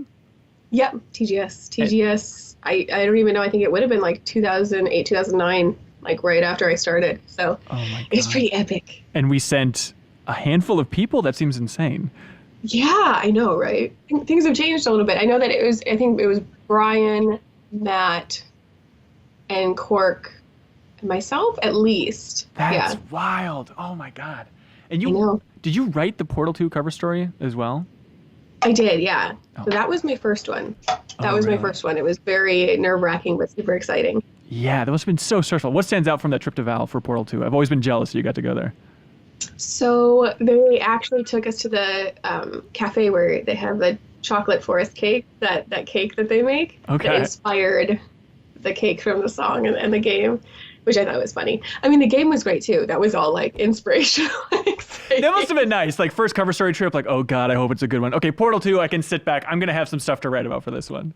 It was really cool. And it was interesting just going to Valve because of, you know, their unique structure and kind of like lack of hierarchy and how people choose the teams that they work on. It's just a very, very different dev studio. So it was very cool. I know it was only like, you know, day and a half, 2 days at the studio. Did you get a good sense just from that visit about how real that is, that lack of structure? You think that's just a nice, easy message to put out there, but like, hey, we're hippy dippy, come on down, or do you think it's legit?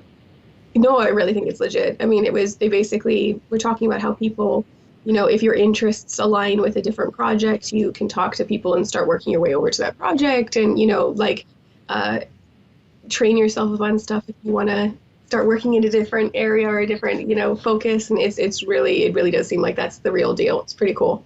And now it's a shame that apparently no one within Valve is interested in making a Portal 3. Just no one's bringing their desks over to make that thing happen whatsoever. But look, we're not here to get bummed out. We're here to talk about your new book, Women in Gaming, 100 Professionals of Play. Congratulations, Meagan. Thank you. And again, full disclosure, Kim is in this thing, right? Yeah, she provided me a couple of quotes about various topics and so on, which was really exciting. I wanted to make sure that I had a good array of women from the press side quoted in it. So it's very to have her. Do you want to set up the origins of this book, how this whole thing came about? Yeah, so basically, I think it was in November of last year. Prima contacted me. They just sent me an email. They're like, we just wanted to gauge your interest about potentially writing a book about women in gaming.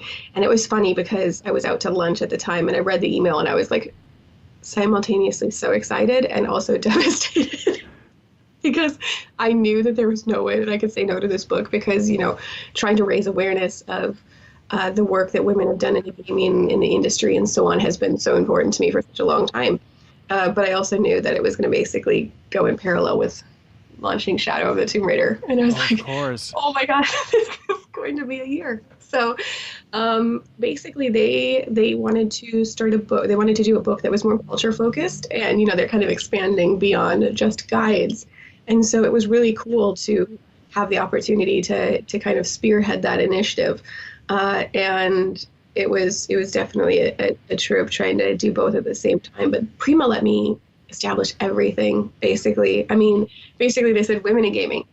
And so I came up with a structure, I came up with the interview type, the number of women that I wanted to interview. I mean, like, they really gave me a lot of creative freedom, which was great. Yeah, hats off to Prima, and now hats over the heart for Prima. Like, didn't Prima go down recently? How does that affect the release of your book? I know. I mean, we literally just got an email out of the blue, and we're just like minds blown.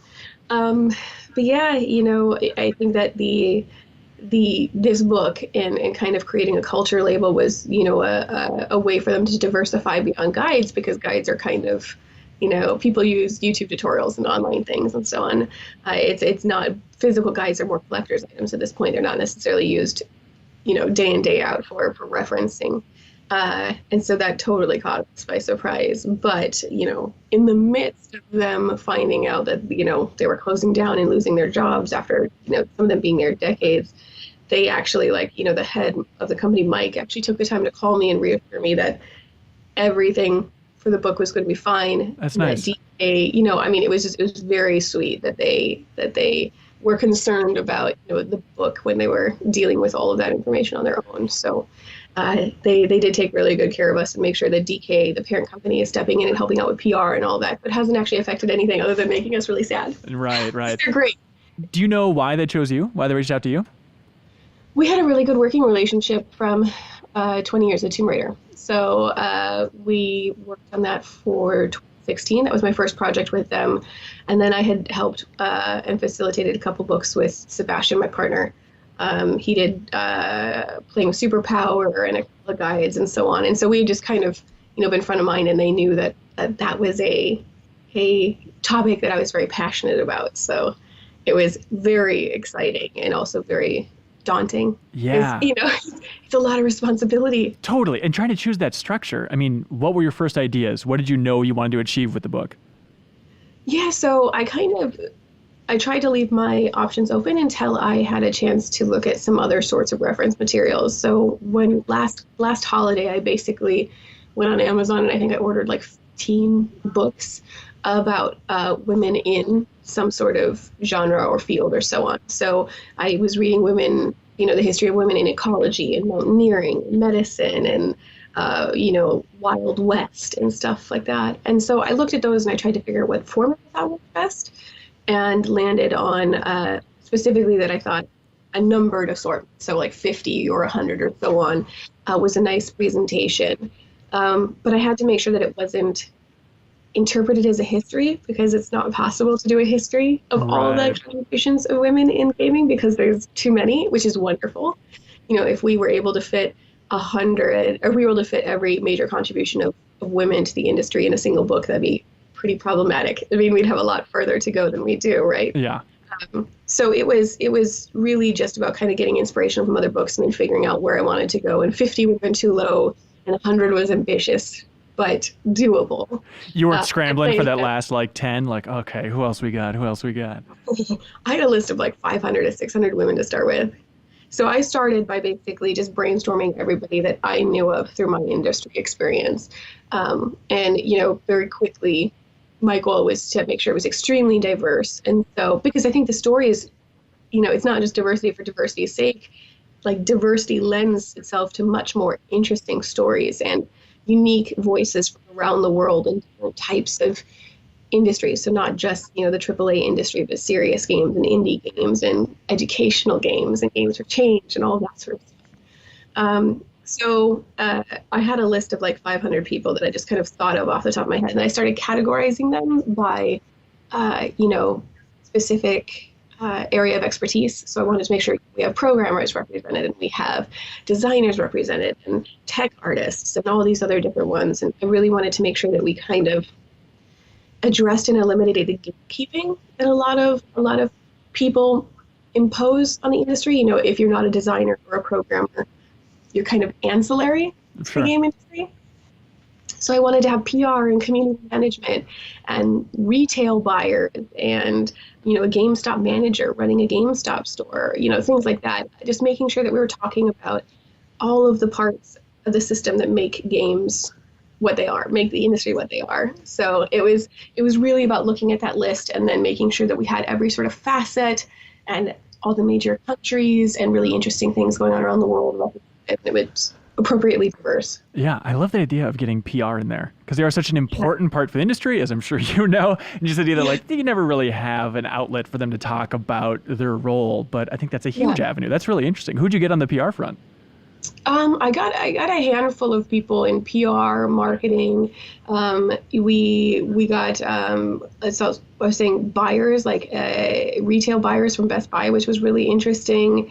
I could actually go through like some of the list, which was lengthy. But essentially, what I did is I also worked in, because 100 people was not enough. I was like, I need to find ways to work in more women because I don't want to cut anybody, like I want to make sure that I'm having the opportunity to include as many people as possible. So we did these day in the life of features, which is one of the things that I polled a bunch of the women at Crystal Dynamics early on, and I said, what do you want from a book about women in gaming? And more importantly, what don't you want?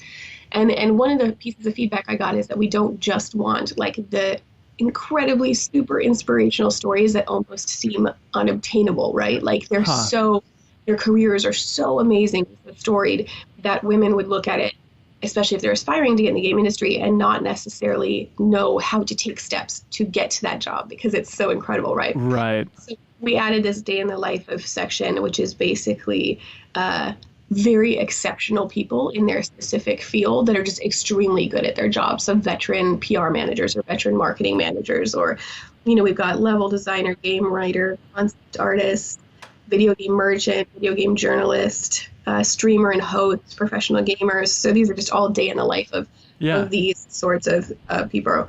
But we got, so Christina Kaiser, she's the one that we did for the day in the life of a PR manager, and she works in Germany. And it was just like really fascinating, like listening to what she does every day. And yeah, I mean, there was a lot of people who worked in PR. How much did you want to focus with the questions on just, tell us about your job, how'd you get in the industry, versus how much you're trying to dive in specifically on like, what's it like to be a woman in this role in this year in the video game industry? Yeah, so that was interesting because another one of the bits of feedback that I got is that we didn't want to focus entirely on, or primarily even on, the challenges, because I think that a lot of the challenges of being women in the industry, they get headline time a little bit more than necessarily the accomplishments, because it's an issue that needs to be addressed. It needs to continue to be addressed. And so we didn't want the challenges to overshadow or to kind of detract from the inspiration of these stories. So this is a very celebratory book, and that's very intentional. We address that in the foreword and from the author that, we're going to touch on the systemic issues. We're going to touch on the issues that we need to work through, but this is really celebrating the careers of these women. So it was, the format that we started with is we essentially sent to everybody that we wanted to participate a survey with the same about 50 questions to just get the structure of their career. So like, where did you start? What did you go to school for? What first interested you? What was like the biggest challenge in your career? What do you think your biggest success is?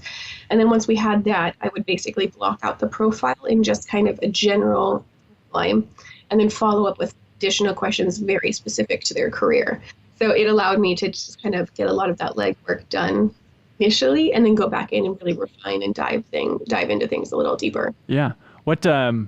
Asking what you learned about the process is way too broad of a question, I know. But was there something that you didn't expect? Something where like you're writing this and you realize like, oh man, this one person I could write a whole book about. Like, what was the most interesting little nugget throughout all that exploration? Oh, I mean, it's an extremely difficult thing to answer, because like I learned so much. One of the things that I learned, very quickly, and being aware of this, I think was very important, is that my knowledge was very North America, Europe, like English speaking Europe and Japanese focused, because those are, the parts of the industry that I was more familiar with. And that's where I knew a lot of the women from. So right away, it was very obvious to me that I had holes in my knowledge when it came to South America, when it came to, other parts of Asia, when it came to, Africa. That was a little tougher for me, but I knew immediately that I needed to find resources, to find women who are making great headway and unique stories in these spaces. And so I just started digging into those stories, and the ones that we found were just fascinating. The women who are building up, even just, you were like the Caribbean, building up the Caribbean game industry, or doing amazing work throughout South Africa, taking and building these educational arcade cabinets that they put in community centers around South Africa that augment the curriculum, the South African school curriculum. So that kind of stuff was really fascinating. And then on the other hand, it was also really interesting to find out information about some of these women that I just didn't know that are super popular, and that like we have this segment called Easter eggs in each of the profiles, and it's basically like a what does someone not know about you, like a random unique fact.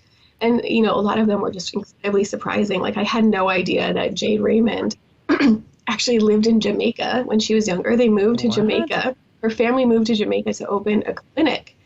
And because her house was a clinic and it was in the middle of nowhere, she would have people like, her house would be used as an ER. And so she remembers distinctly someone coming in with a machete in their head when she was younger. Jesus Christ. Oh, right? I read that and I was like, what? Like, so crazy. I never would have guessed that. Or like Bonnie Ross was rollerblading buddies with the guy who created Tetris. And they, like, in the late 90s and early 2000s, they'd go rollerblading all the time and talk game design and stuff like that. So there was really fascinating sort of, like, humanizing stories with a little bit of information about people that you think you know really well. Totally. Interesting. I loved those. Yeah. But there were also some women, like Muriel Tramitz from France was someone who I had never heard of. What's the name? Muriel Tramitz. So she worked at Coctevision in the late 80s or early 80s and into the 90s. And she was one of the first, this was tough because she wasn't acknowledged at the time. And so I think she actually might have been the first person to ever receive a culture award for a video game. But she was definitely one of the first, if not the first. But she made her first game that she made. She went from the armament industry. So she was working in, creating arms for the French government to making video games. And she created her first game was about her heritage as a French Caribbean woman. And it won a French Culture Award media in like the early 80s. And then she went on to do incredible work. She did games that explored like female sexuality. And then she went on to create an entire curriculum of educational games that were like sold around the world. And this year, she got the Legion of Honor Award from France. Wow. So it is the highest ranking award for anybody in civil or military service in all of France. So that's like the Medal of Honor here? Is that what the equivalent would be? I mean, it's a huge accomplishment. Jeez. And like, I didn't know about her. How did I not know about her? So I'm hoping that that this book kind of helps surface more stories like that, no matter where you're located, maybe if you're focused more on your industry, your local industry, hopefully it helps to surface some really cool stories of other women around the world. What did you learn about the industry from the reaction when you reached out? Were people like, oh my God, yes, I'm so eager to help with this book? Like, did you learn just any broad themes about the eagerness of people to get this kind of messaging out there or anything like that? Yeah, it was interesting because there was a lot of women who were just absolutely yes. Like, I'm so excited. I'm honored. Thank you for thinking of me. And then there were also a lot of women who were like, I'm very happy to do this. Hopefully someday this won't be needed, Right. And I think that's kind of something that we all agree on. Like, we hope that someday a book like this isn't needed, that being a woman in the game industry is just normal, and that the diversity of the game industry fully reflects the diversity of the community and the people who play games and create games. So, but we really, I think that I maybe only had like 2-3 people turn down being included. One of them was just too busy. And it was a little challenging to get women in Japan because of culturally. Interesting. Culturally, it's more about the combined effort and less about the individual. Totally. And so it was a little challenging to get women to be willing to talk about themselves in that capacity in their careers in isolation. And obviously not taking credit for everything, but just saying like, here's what I contributed to this game. And so that was a little challenging. We did end up with, a handful of Japanese women, which was amazing, like Ryoko Kadama and so on. Yoko, who does the Kingdom Hearts soundtracks and the Parasite Eve soundtracks. Yeah, hell yeah. That was really cool. Yeah. God, that's got to be so nuts. And you got to be so careful in the messaging, I'm sure, of like, look, we're not trying to get new details on whatever you're working on. Jade Raymond, we're not trying to find out where you're going now after EA or anything like that. Like, this is just about celebrating your past. Yeah, exactly. And I did, allow the women to take a look at their profiles to make sure I got things accurate, and they could take a look and correct some things, which was good because, sometimes I misinterpreted a detail or, you can't trust the internet to be entirely, past interviews or reportings to be entirely factual. So I had them take a look at some things and make sure that I got them accurate. But for the most part, the women really trusted me to fairly represent the highs and lows of their careers and make sure that we were touching on all of like big important information in their careers. Yeah. It was a lot of responsibility, but it was, it was an honor to do it. Yeah, I like that you're, focusing on this celebratory aspect and the history and all that stuff. Talking about the challenges, was that something where it's like, maybe in a follow-up book, that's like a more focused topic? Because I know you have a lot of strong opinions on that as well. Did you ever feel like, maybe we should have a section devoted to just like, here's what's a real pain in the ass about being a woman in the industry? Yeah, and so we do actually have a section. We have, so it's not, the book isn't just comprised of profiles. The book also includes the day in the life of, and then there's a section called In Their Own Words. And essentially, that is just direct quotes from women. So the profiles I took and I wrote through my voice about their career. But the In Their Own Words is essentially we ask a question, and then it's just straight quotes from a bunch of women in the industry. And so one of them is career challenges. And what did you learn from them? And so there is definitely, a lot of stories about being at events and being directed to like the spouse area of the event versus the, people being interpreted as the spouse versus like the actual developer or, issues of straight up harassment or so on. And so there are definitely, we do touch on that. And I didn't, we told the women that we wanted this to be celebratory, but that doesn't mean that if they had large challenges within their career that they wouldn't touch on them. So there certainly are stories of that, and profiles do include those challenges without question. It's just we wanted to make sure that we weren't letting them overshadow what they achieved. If anything, touching on them then makes their achievements even more, important or even more harder because they pushed past those challenges. Yeah, absolutely. What type of feedback have you gotten so far that you launched it? Yeah, it's been really good. I mean, the feedback that's most important to me is from the women we interviewed, to hear how happy they are with the book and, how happy they were to be included and so on is really important to me because I respect these women so much. And to get their positive feedback that they're very happy with it is wonderful. But, really, the feedback that means the most to me, I think, is I've been hearing from women like, wish this had been around when I started in the industry. And I hope then that means that the women young women who read this now, it gives them some guidance or inspiration to help them, work past those challenges and to look at those challenges and say, this is not all of the industry. This is not what the industry is comprised of, that there's so much opportunity and that I can lend my voice and that my voice is needed. So I really hope it inspires some young women. Yeah, absolutely. It's such a nice, uplifting thing. I mean, how are you dealing with heads on the internet? They're out there. People, I'm sure even on the YouTube version of this video, are just going to be fucking brutal, and it kills me. Have you gotten better with dealing with heads in the world? Yeah, well, I'm a community manager, so. Right. Oh, yeah, that's right. I kind of have to be, like when you're the public face of a pretty large company, you learn to have a fairly thick skin. And, something I've learned about myself in particular is that,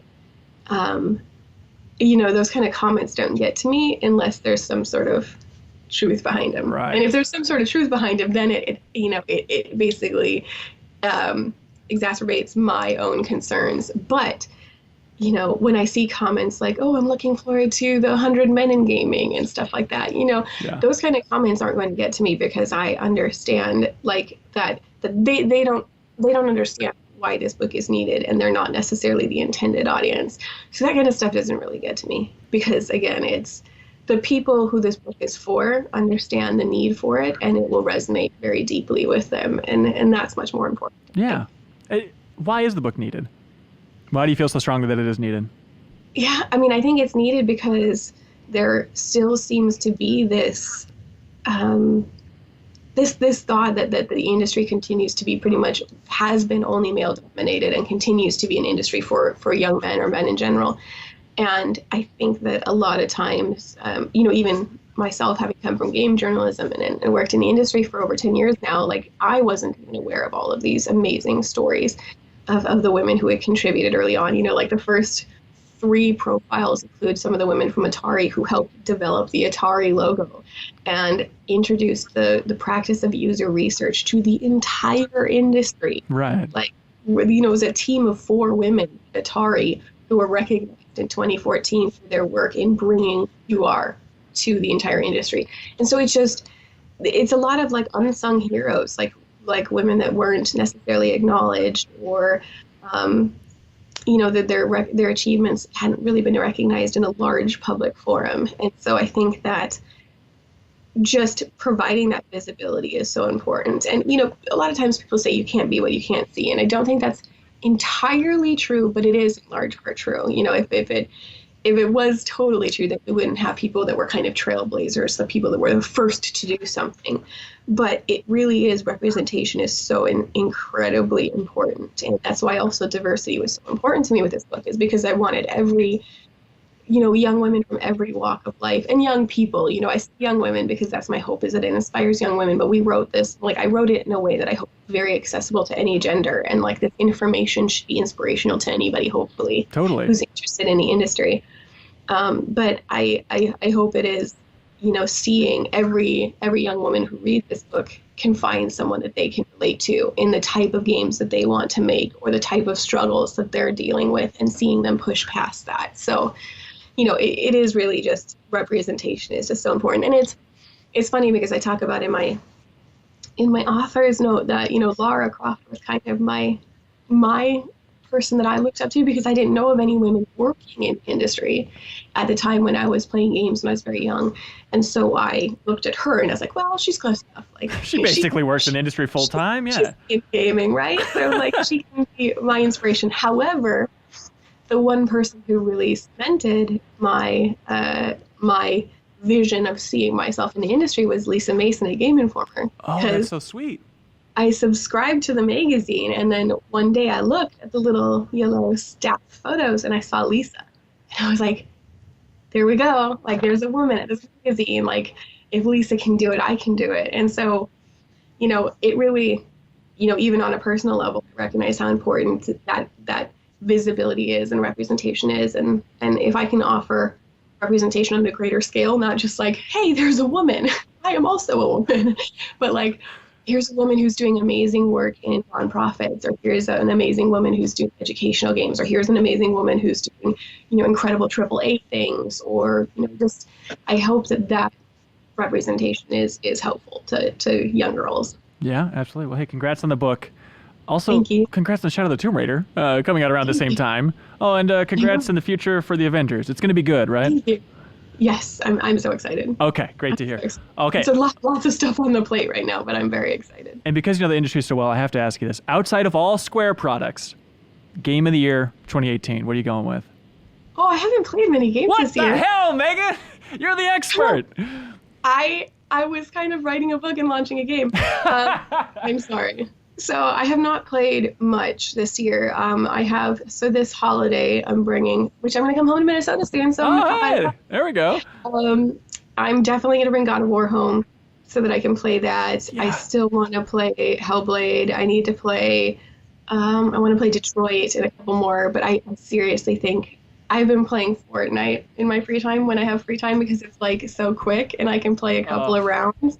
You're breaking my heart, Meagan. Fortnite over God of War, for the love of Christ, no. I don't have time to play long games right now. All right. No judgment here. If I can play a 15-minute round of something and relax, that's what I've been doing. But I am bringing home my consoles and playing a whole bunch of stuff over the holidays. I'm basically just going to turn into a hobbit and try to catch up on all the games we need to. That sounds absolutely perfect. Well, hey, Meagan, congratulations. Women in Gaming, 100 Professionals will play. Well done. Look forward to reading it. Thank you. Thanks for having me on. Absolutely. And thank you so much for watching or listening to this episode of the Game Informer Show podcast. Be sure to tune in next Thursday. We'll have a new episode waiting for you. Bye, everybody.